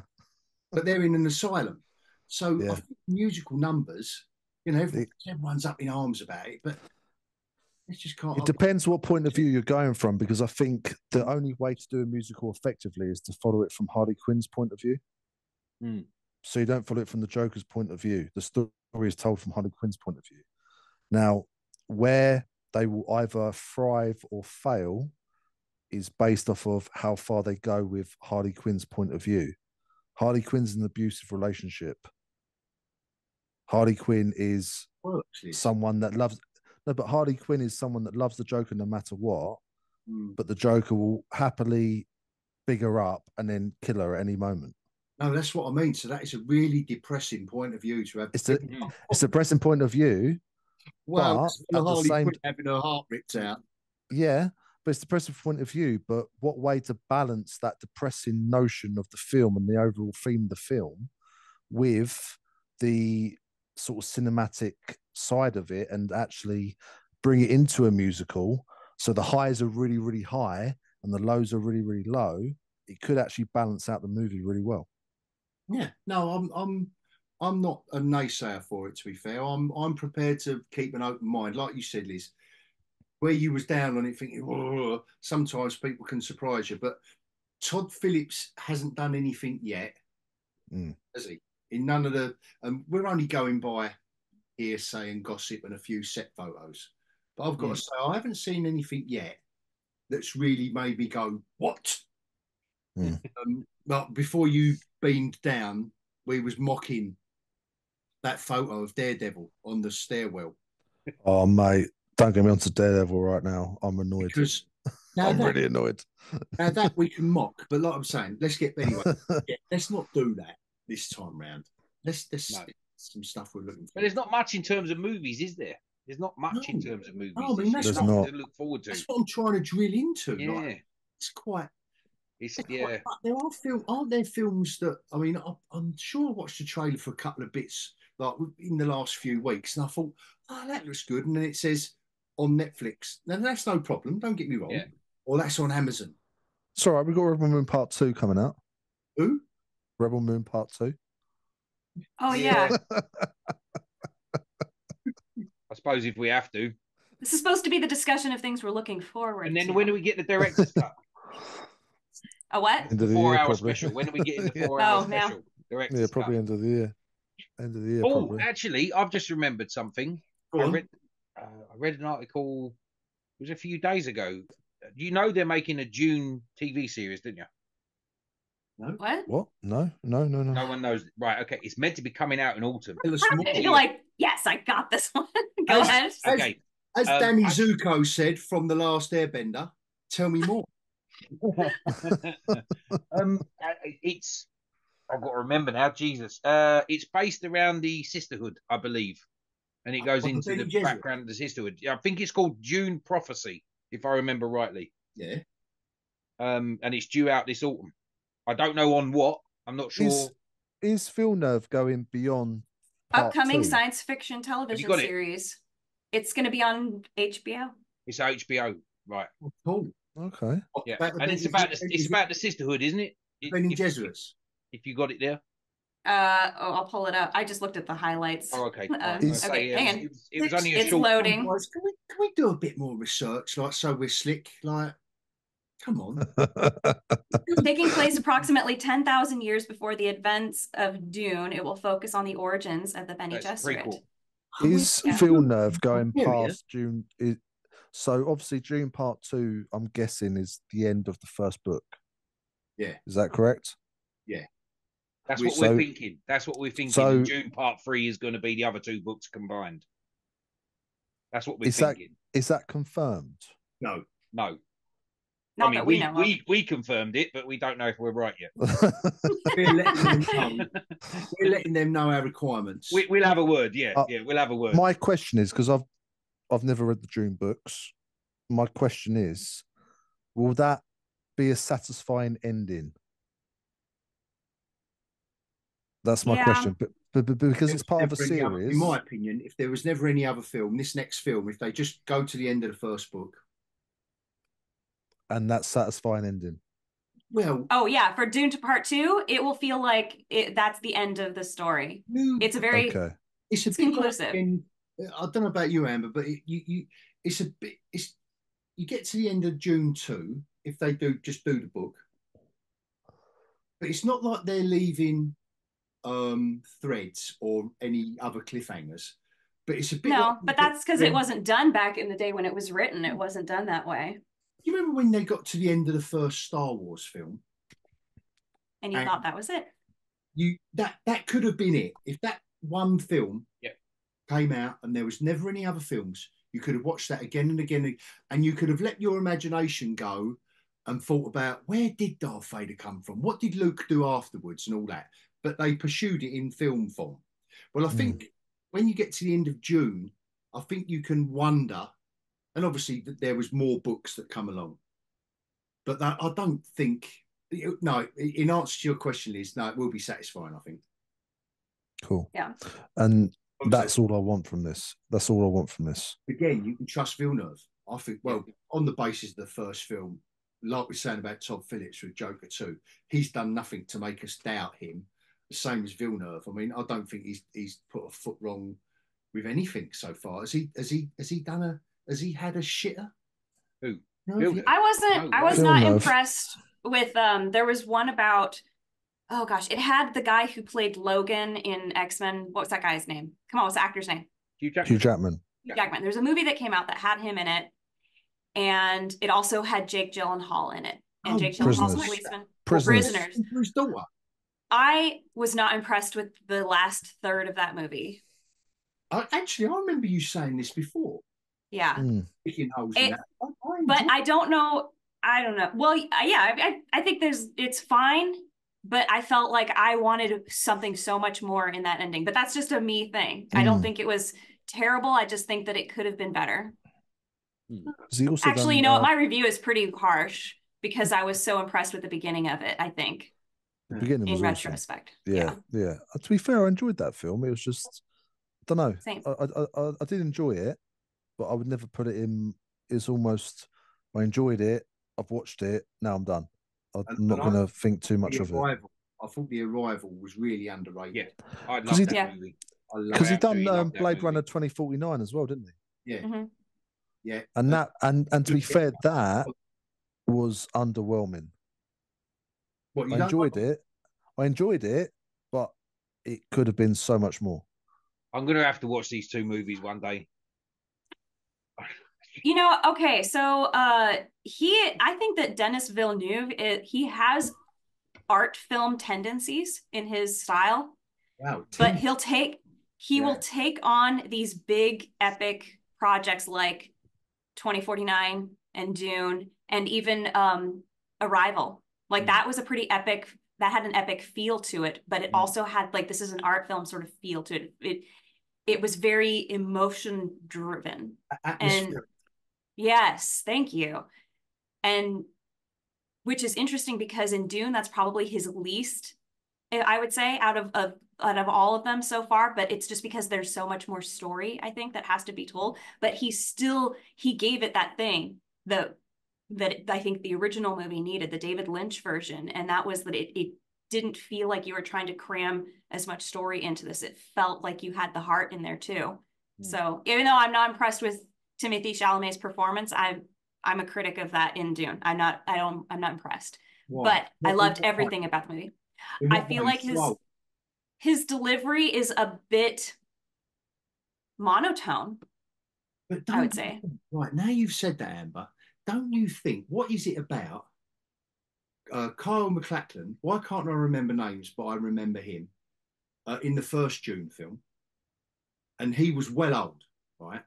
Yeah, he was definitely older than 16 or however old he's supposed to be. I think what you've just said there, and he was just as wooden. What is it about Lynch's interpretation and Villeneuve's interpretation of the same book that has made them say more or less the same thing to the lead actor? Because I don't know, because it's not this. I don't think it's this Paul Atreides. No, I don't think he's like that. Yeah. So what? Well, we've got to do some homework and reread this book, Amber. I know, it's been so long. You know what? The audiobook is an audio drama. It's abridged, but it's still pretty good. Give it a shot. Just listen to it. It's nice. It's well, with the exception of one actress, I can't stand her performance, but everything else is good. Oh, you have to name names now, darling. Dude, I don't even remember what her name is. I just remember she played the mother and a couple of other female characters. Like she played Jessica, and I was like, no, thank you. But that's okay. I just double speed on her segments and then listen to everybody else. No, it's not that. I just don't like her. Like, her performance is not good. Like, if Timothée Chalamet was doing the audiobook for this, I wouldn't listen to it because I just don't care for his performance. He wound you up that much? No, I don't think it was like I wasn't angry. It wasn't wound up. I just wasn't impressed. I was like, oh well. Like, the conversation he has with his dad on the hill when he's like, what if I'm just not meant to follow you? You know, like that conversation, you know what I'm talking about? Yeah. And then he goes, and our ancestors killed bulls for sport. Like, it just feels monotone to me. And I don't know. If I were to just cut his dialogue out only, I feel like there wouldn't be a whole lot of range. Right. Yeah. I don't know. But he's also supposed to be kind of losing it, you know, when he gets to Arrakis. And I do think Chalamet is overrated. Yeah, big time. He's a decent actor, but he I don't know. He must be in the right place at the right time, or do you know what? He's trending too. I'm not gonna. You're gonna say it. I'm not gonna go there. You're all you want he's very popular, very popular. So I can see everybody wanting him. He's very popular with young ladies. I don't know. I guess maybe some middle-aged ladies too. I don't know. I was going to say with producers to get the roles, but it's possible. We'll leave that stone right there. Yeah. I think that book ends it quite well. She actually said to the bishop. But anyway, so is there anything else on the horizon? Just this year, come on. Not in 3 decades' time. Yeah. So Deadpool, Liz, you threw in Deadpool 3. There's no superhero. DC hasn't. Oh, they've got their Joker 2, haven't they? Yeah. Yeah, Joker 2, Deadpool 3, Dune films. I mean, there is. And that's it. I mean, there is all these little rumours and things bubbling around about the cast of Superman and all that. But oh yeah, I've got to admit, it's like, oh, I don't care. Everyone's got their opinion, but I think it's their turn. It's someone else's turn now. Like where I would get excited about Christopher Reeve, now it's their turn to get excited about the new Superman. But I can't generate at the moment. It's sad for me to say it, but I just can't generate any real enthusiasm. I think it's nice to have a bit of a break, though, isn't it? Yes. Like in terms of superheroes, Joker and Deadpool. Yeah. That's it. Yes. That is literally all we've got this year. So actually, let's enjoy it. Yeah. The only thing that isn't to balance out is the fact that the spaces in between are blank. Shame, like cinematic wise, like cinema. But this is coming from a sort of a current era where we're used to having it filled with superhero stuff. Yeah. So actually, let's enjoy the blanks with something that we wouldn't normally watch. Yeah. Something different. Yeah. You know what I mean? It's for the last 10 years or so, it's always been superheroes. Always been superheroes. And don't get me wrong, I've loved it, but it comes a time. I loved it up until Endgame. but there comes a time when you just got to go, okay, right, let's we have had a little glimmer now. of hope with Spider-Man, and then yeah, Yeah, exactly. And wait, actually, there is a Spider-Man 2 Part 2 coming out. I don't know if it's this year though. Spider-Man 2 because Part the 2. last, so the most recent Miles Morales Spider-Man movie was a part one of a part two of a two-parter. Gotcha. Right. Yes. So I think it'll be satisfying. I think people will enjoy it. I think that they've proven themselves twice. The fans loved both of them. I personally have a difficulty picking between the two because I think they both did interesting things. But I think fans will like the third one too. So yeah, and the art style on them. They love it. Yeah, I don't, but I get it. But I get it. You know, like I see it and I go, I understand, and I see why this is popular. For me, it's not so much. I saw Arcane recently. That's more my that I'll gravitate towards that. Arcane is good. I'd never seen it until just I finished it last weekend. Yeah, what do you think? Very impressed with that. I liked it. You know, I thought this is. I was really impressed that this is a video game crew that made this. Yeah. Because I honestly would never expect that video gamers know how to make a cinematic feeling show like this. I mean, I guess I haven't thought about it a whole lot. On the surface, you'd think that, but when you think about it a bit more, there's probably a ton of talent. Oh yeah, a ton of it, and it don't find itself. It just doesn't find its way into Hollywood or Hollywood anymore. It just sits there in the gaming industry. But yeah, they've let them rip. Well, there's a good author here. I'm trying to. Well, his book is up on the top of my shelf. I thought you had a mouse in your room then. No, well, it used to sit right here where I've got my Appa picture. But it's Appa from Avatar. Yeah, you'll find out on the 22nd. Oh, the little animal they're riding. He's not little. He's fucking massive. See how I did this? Isn't that clever? Well, there used to be a book sitting here, and it's written by a guy named Chris Wooding. It's called The Ember Blade, and it made a splash in the traditional epic fantasy booktube community. We all loved it because he really captured the old epic fantasy hero's journey feeling with this poetic modern feeling to it. Is bizarre. It was, everybody agreed. I feel like I'm reading old literature and it's exciting for the first time. Yeah. And he nailed it. And he's been working on was working on the Avatar Blue People Alien video game. Like, he was taking a while to put out his books in this series because he was working on that. So when you said, I'll bet you there's a lot of talent in there, I did not expect to find a successful book author writing scripts for a video game. I did not expect that at all. So it has opened my eyes a little bit to, I should see if some of my favorite writers are doing this. I don't know. Maybe there's more, maybe not. It's like sometimes when they clip together the footage of some of the computer games. I think Liz, what was the game was it a Star Wars game that you sent me all of the, or was it you, Taters, that sent me all of the clipped sections? No, it was me, Assassin's Creed. Yeah, was it Assassin's Creed? And like through the centuries. And like, you can't tell me that these guys and girls don't know how to structure. Because, all right, a shoot 'em up or whatever it is, you're either stuck in the bridge or the tunnel, whatever it is, blah, blah. But there has got to be a progression of something through it to make it. The big games have got that progression. Listen, I'm not a gamer, but I'm, from what you hear. Red Dead Redemption recently was a big hit for its storytelling. Yeah. That was a few years ago. My brother loved it. He binged it. I remember going around my mates and playing it for like an hour or so, and it was awesome. Just being a cowboy. It was the zombie version. Just being a cowboy shooting up zombies. It was brilliant.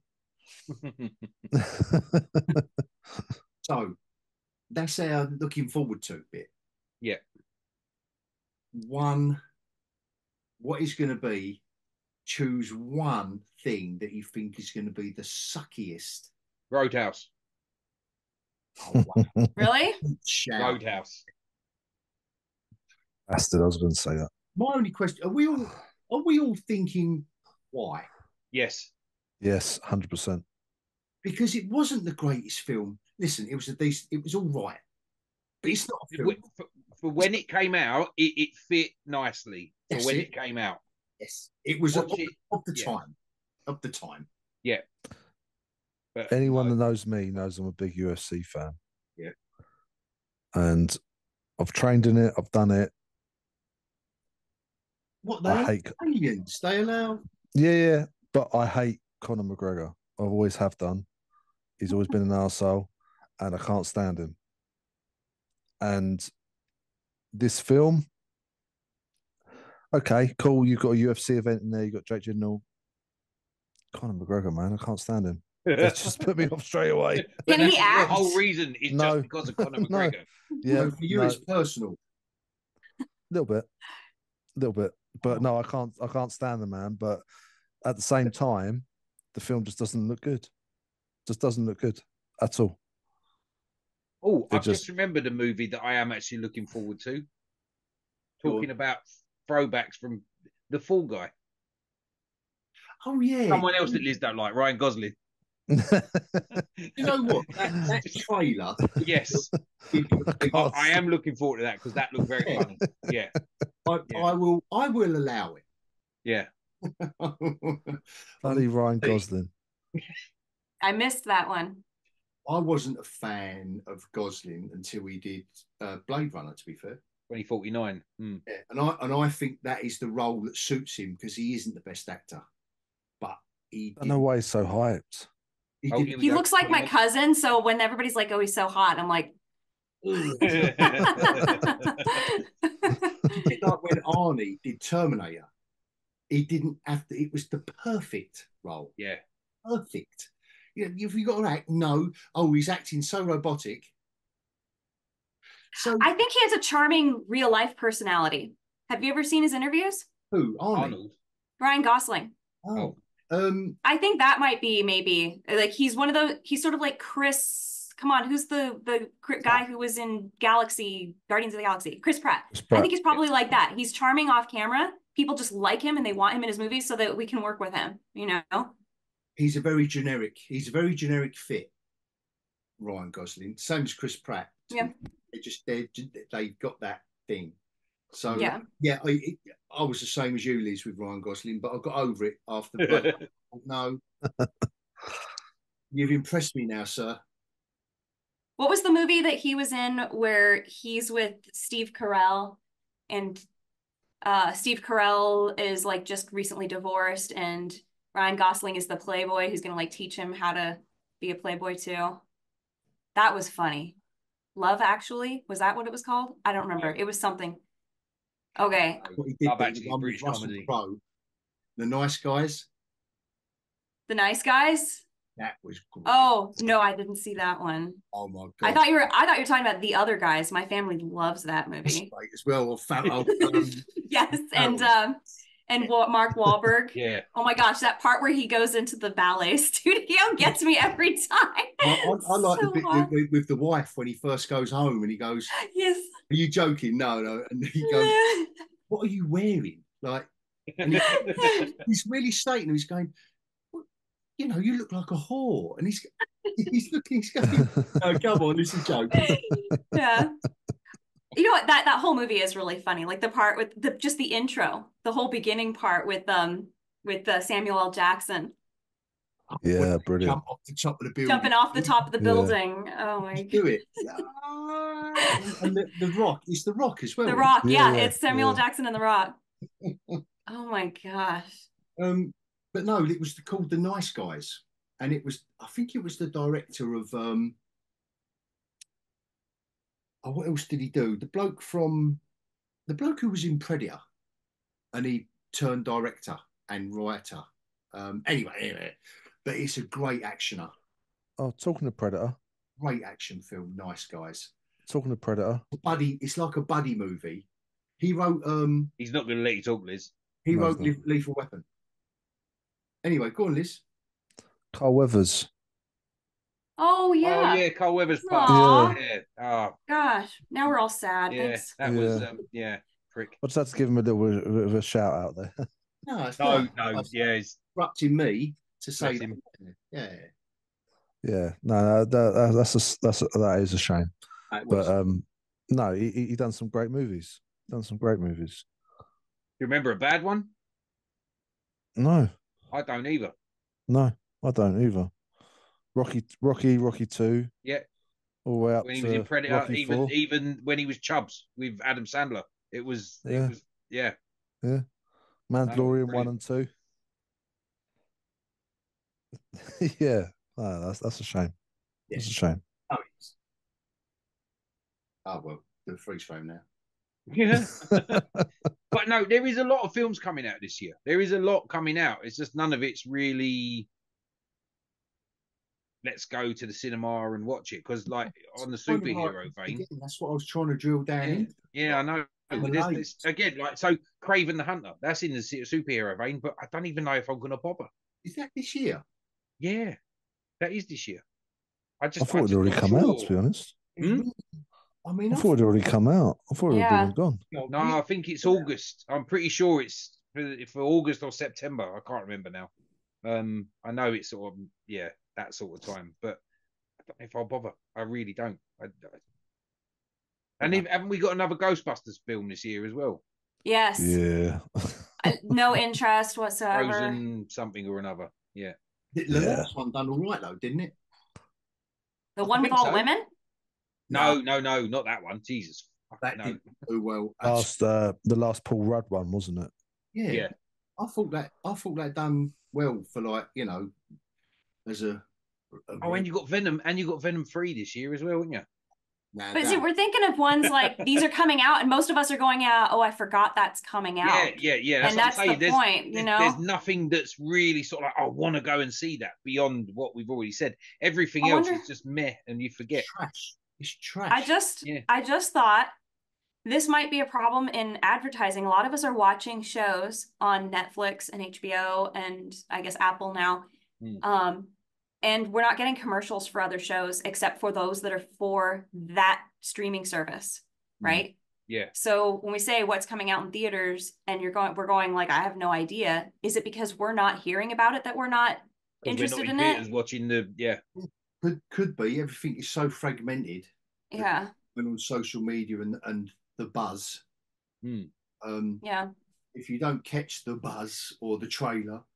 Well, you think back in the day when a film was coming out and it was massive, well, not only would you be having adverts left, right, and centre, it'd be on the McDonald's Happy Meal, they'd be having a toy. Yeah. There'd be toys coming out in the supermarkets and all that sort of stuff. That doesn't happen anymore. No. Yeah. The lead actors would be doing the interviews, they'd be doing the sofa surfing, wouldn't they? Yeah, absolutely. Oh, Jonathan Ross, Graham Norton, all that sort of stuff. Yeah. I think that they kind of are, but I don't think that we care because we don't know about the movies that are coming out. Yeah. I don't know. It's like a catch-22, you know? We got the Alien movie as well, haven't we, this year? It's another movie that I'm still not sure. No, I'm just not letting myself be bothered. Nothing's the draw like it used to. It used to be like I have to go to, like Dune. I have to go to the cinema to see that part 2. Same. That's a cinema movie. That is IMAX. Go see it in IMAX. Yeah, absolutely. Yeah. What about Madame Web then? I'll wait. Yeah. I'll wait until it's on like ITV. And so will I. The last time I decided to go and watch a film and then review it because my fans demand it was Ant-Man. I ain't doing that again. Yeah. I ain't doing that again. My fans. This is Sony though, isn't it? No one was demanding. No one was demanding. Isn't Madame Web a Sony movie? Yeah. So Craven the Sony movie as well. So they got 2 coming out this year. So the only thing I can say is you all know my story from Venom 2. So Venom 3. Yeah, me and Luke, we're going to go down the pub. We're going to go to Venom and giggle, wind everyone up. I wonder if it's just going to be the same old shit. Whatever scene it was in Venom 2 that just made me go, spit my popcorn out. But Luke was sitting next to me and he wanted to laugh, but I started just giggling. It was so bad. You know, when it's just so hilarious, whether it's a line of dialogue, whether it's a crappy scene. I mean, there was a scene I can remember with helicopters and they're shooting at something and then the scene changes and you're wondering where the helicopters went, the gunships, like they were literally. You're thinking, what? But it made because we had a couple of ciders, it was making me laugh, and I was going, look, where's the helicopters gone? It was absolutely ridiculous. Oh, on a nuns and guns scale. Oh, On a great film. oh, never mind. Never mind. But yeah, there's quite a few bits this year. We just again, like you say, we don't hear about it, or you forget about it quite quickly. You know, I've been watching all this Monarch. I went through the whole season of Monarch, and like I said, I've gone back to watch all the Godzilla and Kong movies because we got that one coming out this year as well. Did you see Godzilla -1? I haven't seen the -1 yet. No, I have it ready to watch, but I haven't actually had the time. That's a lot of people were rating that. Have you seen it, Anna? Yeah, I haven't, but like some of my trusted YouTubers have said it's the best, like the best one. A lot of people rated it. I haven't heard much bad about it, so yeah, that'll be a good one. And isn't the John Wick movie this year as well? What's that? The John Wick spin-off movie. Ballerina. Yes. Oh. Ballerina, yeah. Nah, we're all looking forward to that, lads. Oh, is that up there, is it? Yeah, for all the wrong reasons. No benders in that. He can't get off this. No, this is it now for the next 5 years. He's stuck. That is what she said. He's my gotten over Carry on, and I'll keep saying it. He's got over his James Bond crying, and now we're on to Benders. That's it now. Look at him, look. He's so happy. Yeah. No, I was in a happy place with Anna de Armas then. Yeah. No ballerina outfit. And I'm back in the room. That's it. Right. There. I've had my wicked way with her. Now I'm done. Now I'm back. He has returned. Yes.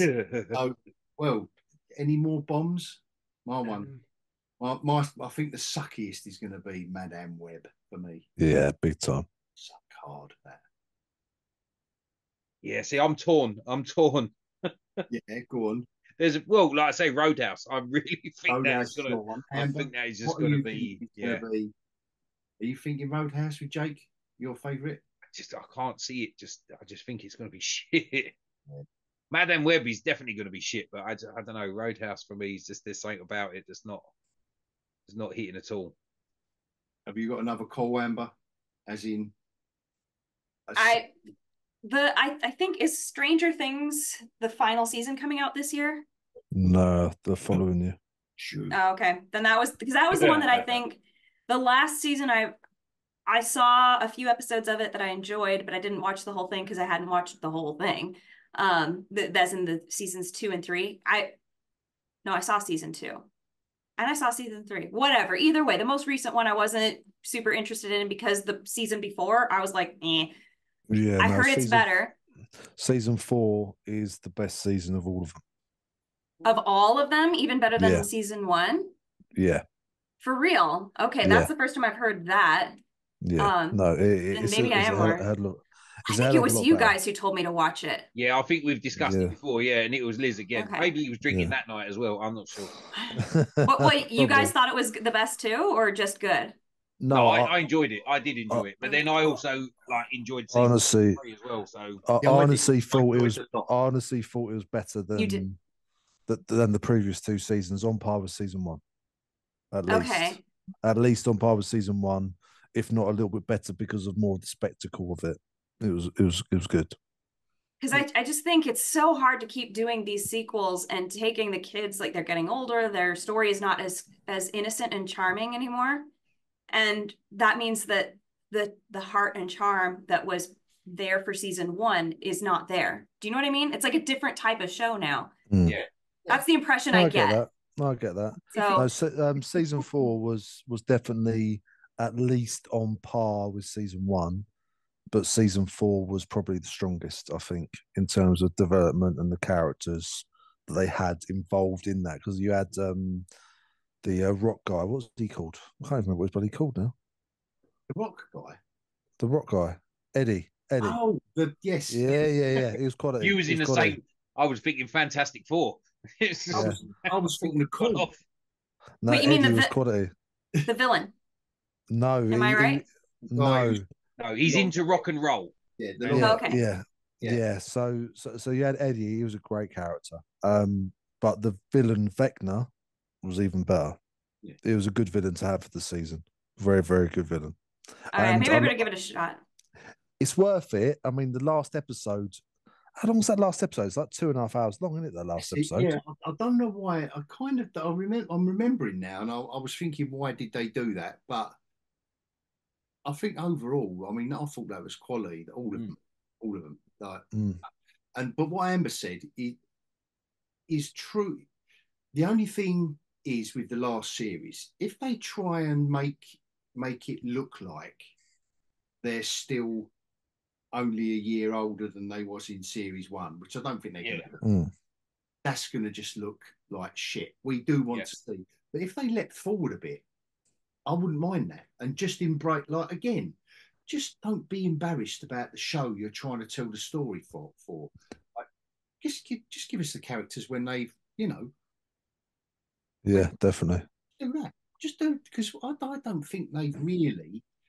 All right, we've all got our favourites, series 1 or 2 or 3 or 4, and we've all got our different opinions. But again, we've watched them all and we've loved them all. But you've just got your different point scoring. But I don't think any of them are less than a 7, are they? Any series? No. At least favourite, but that's not this year, is it? No, it's beginning next year. Sorry about that. You've got a year, man, but to catch up. I was wondering. Yeah, okay. Plenty of time. Plenty of time. Of Avatar. Give it a go, so I'll be interested to see what you think, to be fair. I'm thinking it's going to be 2 years between Avatar series, at least 2. Yeah, good. So same One Piece. Just give us years. Like let me get over. Well, we can alternate. We'll have One Piece 1 year, Avatar next year. Come back. That's kind of what I was thinking. Backwards and forwards. Yeah. That'd be good. Do you think that's an intentional plan? Might be. But One Piece came out in August. Okay, so you've got the production value and that side of it in terms of how long it actually takes to produce a season of a show. And the difficulty is you could easily lose momentum in between seasons. So if you wait too long, people aren't going to be interested in the next season to a degree, or it could, on the other hand, build anticipation. Oh, definitely. I think it's the latter, Liz. But by having alternate years of One Piece and Avatar, that could work. It could work really well. Those two audiences are pretty. Your Venn diagram, it's almost completely overlapping, I think. Yeah. So I'm wondering now. I'm wondering now, is that intentional? Yeah. I'm wondering, is it? Are we joking now? Are we? I'm just wondering if it's intentional. We're just doing a bit of yoga. That's all. Don't mind us. What's this one called? Eagle pose. I don't know. Go ahead. Sorry, we're done. No, I'm not talking no more. I only know it's downward dog. I'm just wondering if that's intentional or not. I have no idea. No, I don't think. Might be a happy accident. I feel like for some reason I think everyone was anticipating that Avatar was supposed to come out. That's not a yoga pose. What? A happy accident, not a yoga pose. That's what she said. I'm pretty sure Avatar was supposed to come out at the end of last year. Like that was the original announced. Like it's going to be probably towards the end. I don't know. This is just hearsay, but I don't think it was supposed to come out this late. Why is it coming? Is it actor strike and writer strike and no clue. Strikes? No clue. I would guess it's such an effects heavy show. Yeah. I know that they've, like anything, they were still working on the effects like 2 or 3 weeks ago, like touching them up and like finalizing them. Yeah. So that's pretty, but they also took their sweet time announcing that this show is happening. Like we didn't get any footage, nothing until the end of last year, right? Or was it the beginning of this year? It was pretty late. Like not a single behind the scenes, nothing. All we got was the emblems, wasn't it? The fire, the air. Yeah, that's it. We just got that as a teaser. I really like that. Like, me too. You know, we've just been talking about Stranger Things, and we're seeing photos of one of the actors arriving on set. Like Netflix.com, oh, so and so's just turned up to film the latest series of Stranger. Like, why are you telling me that now? It's 18 months away. Like, and then you have a photo of two of them on, like, turning up on set in their There's something to be said about this, because we got our first trailer, what, a few weeks ago, like a couple weeks ago. And since then, almost every single day, they've been releasing new clips, little bits, teeny tiny little bits. And the hype is just building and building. We had literally one day of people going, wait, what's this article that the kids were talking about, the sexism being taken out?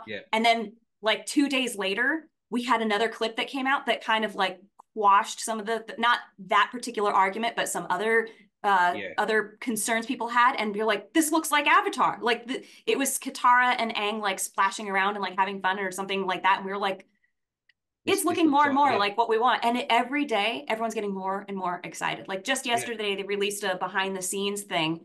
It's like 5 minutes long. And I was watching it going like, I was so hooked. I was like, I love this. You posted that earlier, didn't you? I posted a link to it. Yeah, that was fun. That was fun. Because I'd seen little bits of that. And like I said, I'd seen the King Boomy stuff. And it was just like, I thought that looked really good. So there's complaints about Boomy, like saying, oh, they shouldn't have had, a young actor playing him. They should have just had an old guy who's kind of doing things. And I don't know. I think it depends on how good the performance is. I mean, quite honestly, if he really nails it and it's hilarious, people won't care that he doesn't look as old as he's supposed to be. No, exactly. As long as I don't get acting, right? Monkey magic vibes. As long as I don't get vibes. I'm not getting this joke. You just look so funny to me. What? Monkey magic vibes? No, monkey magic. I don't know monkey magic. What the hell is that? It was a TV show from back in the, was it late 70s, early 80s? Yeah.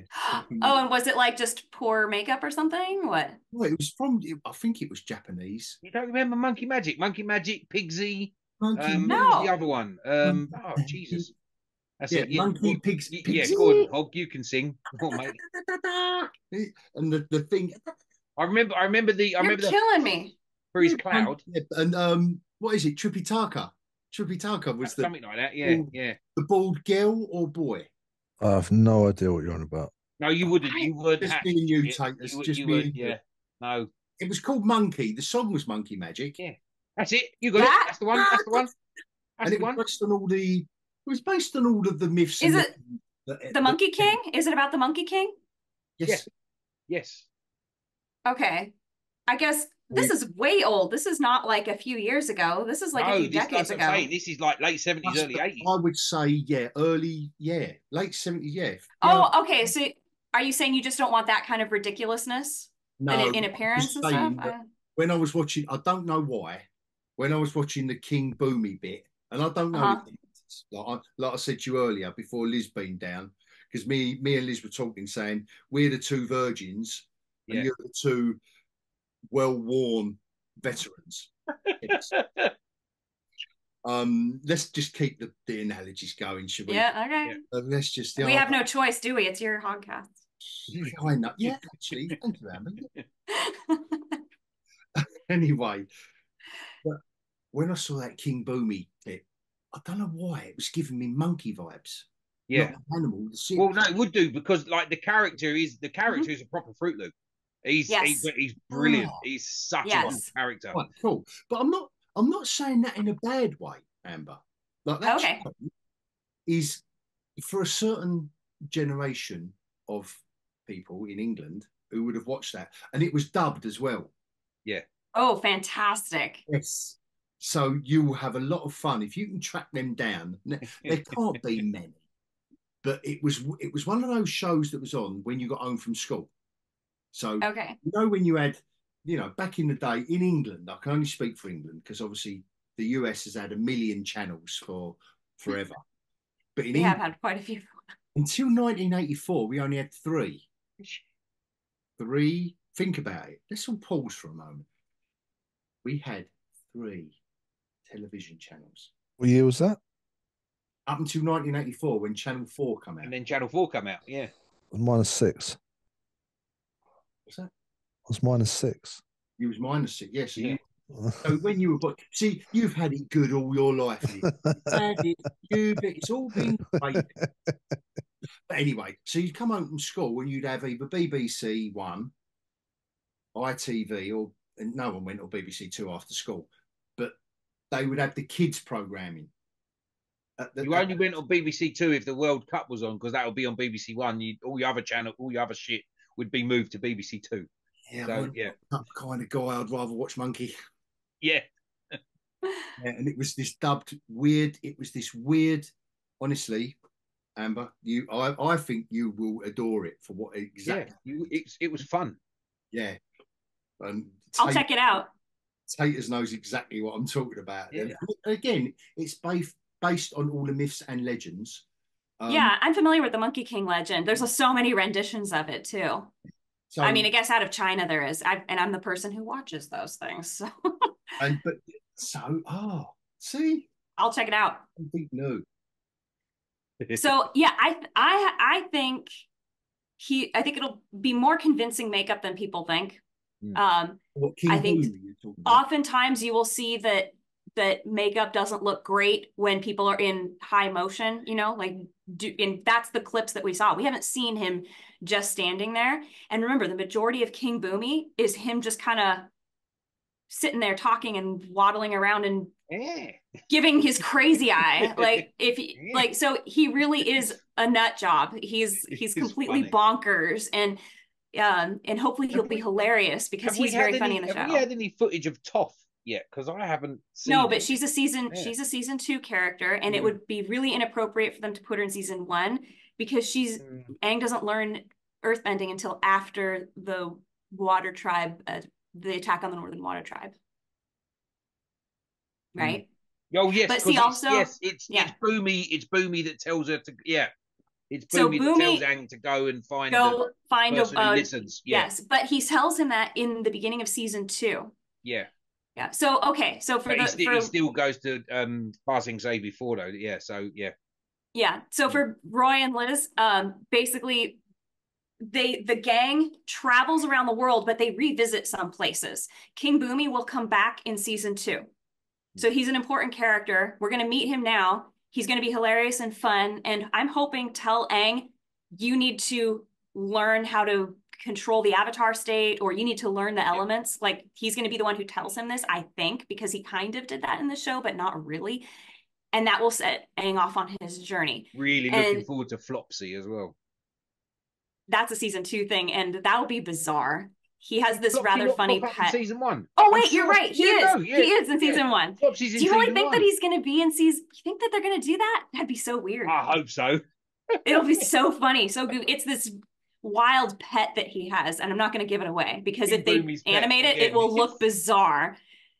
So the thing in Avatar is all the animals are combination animals. There's no such thing, although there is in season 2 a joke about the king has a pet bear, and they're like, "What do you mean a bear? Like a platypus bear, a badger bear, a skunk bear? Like, no, just a bear." And they're like, "This is weird." Like they're always combination animals. So like ostrich horses, Komodo rhinos. Huh? That's almost like an in-joke then. What is it? This bear with that bear? No, it's just a bear.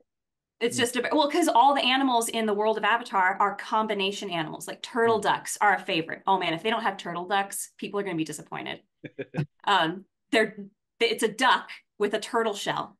I think they'll have all of them. I really do. I do too. I saw ostrich horses. Yeah. So that's a good one. And I saw the Shearshu, Nyla. Shearshu, you guys will know what the Shearshu is. It's like a giant star-nosed mole. You can see it in the trailer. It's got this tongue that sticks out like that.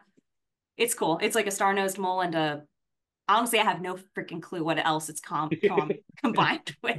We'll have to do some research. Yeah. It's just gigantic and it's creepy. So. No, it's going to be fun. I'm genuinely should be fun. And in a way, like with Liz, like like I've said before, used to our you're bringing baggage and expectations, whereas we're more free to just kind of sit back and go, right, judge it for what it is. Yeah. Mm-hmm.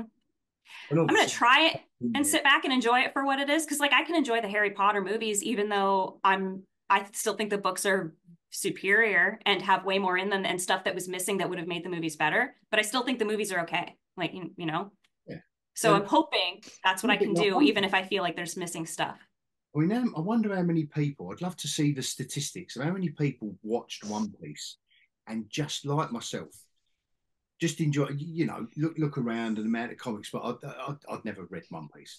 I just went to the show, bosh, and it was a delight. My mom and me. Yeah. Well, and I wonder what the statistics are for, but you didn't hear anyone moaning from the core fan base, like that small but an important fan base that I particularly moan about when it's ignored, when they just go, they don't consider what made the IP that they're adapting, right? What made this popular enough for the company we work for to purchase? What made it popular? Like whether it's manga, whether it's a book, a comic, what made it popular? A card game, a computer game, right? What was it they really enjoyed? Was it chasing a Pokemon around the city? Was it Sonic chasing golden rings? What was it? But I think when the guys and girls sit down and think, right, what was it that made it popular for this audience? And that's the magic of it. And One Piece, I think, is a brilliant example of that because it was so. And so is Wednesday. And so is it transcends the genre. It Sweet really Tooth does transcend the genre, and it gets normies watching it. Normies think, oh, this is something different, but why? Well, you know what it is? It's competent storytelling. Yeah, and character. Because go ahead, Taters. I was going to say, have you seen any of the animation of One Piece? No. Yes. No. So Netflix, especially in the UK, have only just started putting them on. So I think we've got 4 episodes on Netflix currently. That's like it, just 4? Just 4 episodes. 1,090. That's it. Yeah. 1,000. Yeah, they've literally Netflix have put 4 episodes up. So they're the latest ones. But you mean of the latest season? I was about to say, you guys. I thought you said you only had 4 episodes total. Like I was like, we have like 1,000. No, it's 4 episodes total. That's all we've got in the UK. We have. Oh, really? We only have 4 episodes. Oh, I'm sorry. If you guys have a VPN, we've got all of them. We have the most recent seasons, like the ones that were just animated and released. We have those too, and they're dubbed. Don't talk about piracy on the Oh, you already said bollocks. We're talking about One Piece. It's all about pirates. Well, okay, so like the thing is this. So much was changed and cut from the original One Piece, but you know what they really nailed is the heart of the show. It's this found family, this love, and I'm here to support you and what's important to you. They nailed that. And they had competent writers who knew what they were doing and knew that that's why people love this story and said, everything that we take from the original series, and we have to take as much as possible and put it into the show, we have to make sure we nail that. And the impression I get is that the people who are creating the production teams for like Avatar, One Piece, Wednesday, Sweet Tooth, Umbrella Academy, what was the one about space and the family in space? What's that one? Lost in Space. Lost in Space, all those. Yeah. They got it. They understood that is how it has to be done. You just said Umbrella Academy. Next season that one comes out this year as well. Oh. Season 4 comes out this year. Forgot about that. Sorry. But no, I was the opposite One Piece. I knew nothing about the cartoons. Same. I didn't either. I watched the show and now I have like nearly 1,100 cartoons on my laptop to watch. Great when you enjoy it that much and you want to go back in it, like, and you've got this library. I think that's awesome. It's a bit, and it is the nearest analogy I can give is like when you've got you pick up a book or a comic in the middle of the run or the series, but you want to then get everything. Yeah. Your one intro into that universe, that world, you want to get it all. Yeah. So, you know, you might have picked up the fourth book of the third trilogy of the Second Age of some.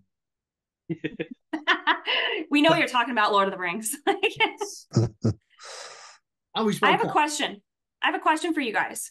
Yeah. So I've been talking with some other people, trying to understand, what do you think is missing in teasers and advertisements to these reboots, or not reimaginings, but that isn't drawing in new crowds? Like, because it seems to be that word of mouth is what is spreading the interest. Like with One Piece, I don't think a whole lot of people watched that trailer and were like, oh my gosh, I want to see that. But I think that the people who loved One Piece, wanted to see it, saw it, said this is great, and they spread the word, this is a great show. And people like, I don't know, these guys say it's good, I'll give it a try. And then they loved it. But what is it about the teasers and the trailers and things that isn't drawing in a new crowd? Because I've been really brainstorming this one and trying to think about it. And I think it's that I feel this. Do you guys remember Toonami on Cartoon Network? Or did you guys have Cartoon Network? Yeah. You did? Yeah. Okay. I was remembering Gundam Wing. That was the first, I knew about Pokemon and Sailor Moon and nothing about anime. But when Toonami came on, it played a promo for Gundam Wing, and it had these little tiny promos that were not even a minute long. And it was like introducing a character, you know, Catra. Oh my gosh, I remember the name, Catra Rababa Winner. I remember the name. And it would like tell you what his personality was like, and it would have audio clips and show him doing stuff. And then at the very end, it would ask like a question, like, you know, will he be able to lead them, you know, to lead his people to freedom or something like that. And it would do that for all the characters. It would like introduce a character or a world or a situation, and then it would kind of lead you to this question that would make you want to know something specific about what happens next. Like, I want to know if that character is going to give into, you know, his like training, or is he going to change his life and do something different? Or I want to know who wins in the Rebel Alliance, or is it going to be the, you know, the Empire? Like, it would make you interested in specific things. And so that's what I think it is. But I want to hear like you guys. There was also another promo that was like a mood. It was like a music video with just audio clips from various shows. I'll share them with you guys. There was one about outer space. Records. I think it's track records. Yeah. So, like, say for example, back in the day, you had a Star Wars trailer drop. Everyone's going crazy for it, but based off of what's happened in the last couple of movies, people drop off straight away because they think, I don't want to get hurt anymore. Like what we say all the time, like we fall for it every single time, then we get kicked in the bollocks. So, but is that about new audiences, or is that about old audiences? No, I think what's missing from the trailers. No, I think trailers now are just based I think word of mouth comes from existing fans as well. Yeah. So that's true. I think trailers now mostly are based around, here's some shiny stuff. Yes, that's what I think. It's not, here's a little bit of story, here's enough interest. Yes. So say for example, that is what I think too. It's just so say for example, like this Avatar show. All of you're talking about something differently, so don't worry about it for the moment. And I think, I think it's interesting. That's a bit harsh. They're showing you the whole everything, like all the action scenes. They show you everything. I think they've done that for a while now, don't they? If they've got a movie that they're not 100% sure, they show you all the good bits. I think the word is intrigue. What Amber's going on about, where you're interested in, you think, oh, what does that bloke do? What does that hill do? What does that robot do? At the moment, I think there's someone up on the top floor going, we need to let the kids know everything about this product. And they literally do give it all away. So I've been having some talks with some people who are aware of what the attitude is. And there seems to be an impression that the people who are involved in putting these kind of advertisements and promotions together are so attached to, they're so ingrained and into the depths of this IP that they no longer have an awareness of what people who have no interest in it at all, what would be interesting to them. And I'm like, isn't that like, that's something I feel like advertisers, like basic like if you're in PR or advertising, like this should, or marketing, that should be the thing that you know the most about. And so I was a little like surprised to hear that this might be the case, that people are too close to the material to even be aware of what people who have no familiarity with it at all might find interesting about it enough to like, I want to give it a try. Yeah. Again, but it's just like we spent 100 million on special effects, so let's just give them a flashy trailer. Yeah, and I'm going, that doesn't impress anybody. I don't think, not anymore. Not since Avatar, the blue people. No.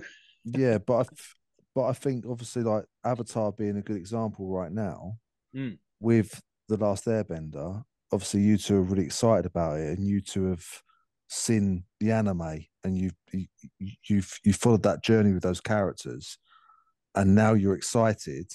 Whereas if you take into like a wider picture, say for example Star Wars, you've loved Star Wars or you love Marvel, and me and Hog are new to it, but now you're saying, oh, it's gone on a downer since this film, etc. And that excitement's gone. Being new into that new franchise is not as exciting. Whereas you two are going, oh my God, love the anime. I'm really excited for this. Someone being new into that audience is going, okay, cool. I'm really excited. I've seen the trailer. It looks really cool. You're excited about it as well. So it shows they've done a faithful adaptation of what the source material is. They're sticking true to it. So I'm excited. I think that has something to play with it, because over the last 10 years, franchises have been a major thing. And I think the franchises are diminishing, and I think it's all about new material and new things that will get us excited. Whereas over the last couple of years, it's always been franchises. But I think adaptations are still going to be a big thing. I think that we're going to see a lot of that. I do think the like Netflix and things like that, they do rely on word of mouth as well. I'm pretty sure they want that. I'm pretty sure they want that people there tell it. I mean, like take Blue Eye Samurai. I had no clue about that show until SJ said, watch this show, you'll love it. And it was like, oh shit, this is really good. Squid Games before that. Look at Squid Games. But those are kind of... I'd never heard of that until suddenly everyone's talking about it. And Season 2 this year as well. Yeah. Season 2 Squid Games, Squid Games, game, whatever. You know what? Still haven't seen the first one. I know. You heard it here first, folks. I haven't seen the first one. Squiddly diddly, but not. I know what happens, so I'm like... Probably, I mean, I watched it and enjoyed it, and end of story. It's like when Wednesday Series 2 comes out, I'll watch Series 1 again. It's like when Game of Thrones used to come out. I used to watch the previous series again before the next series come out because it was just so good. Yeah. But something like Squid Games, that come out, that was good. Okay, I'm over it now. Series 2 will come out. I'll try it. But again, it's nowhere near the radar of to it. But it was decent enough. Yeah. It's entertainment enough. But again, you heard about it mostly through word of mouth rather than advertisement. Yeah. But the thing is like I totally agree that's a thing, but I still think that trailers and teasers are important for hooking a new audience.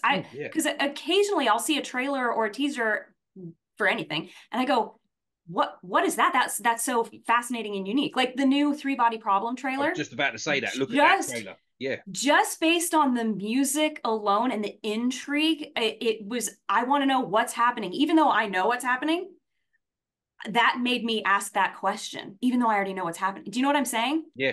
And so I just feel like there's okay, let's talk about Avatar again. The most recent trailer coming out, I didn't feel like there was anything in it that told me really what the story is about. It was like, Aang, you're the Avatar. You can save the world. I don't want to save the world, but you will. I will with my friends. And I'm like, I've heard this 100,000 times in the Marvel movies and things.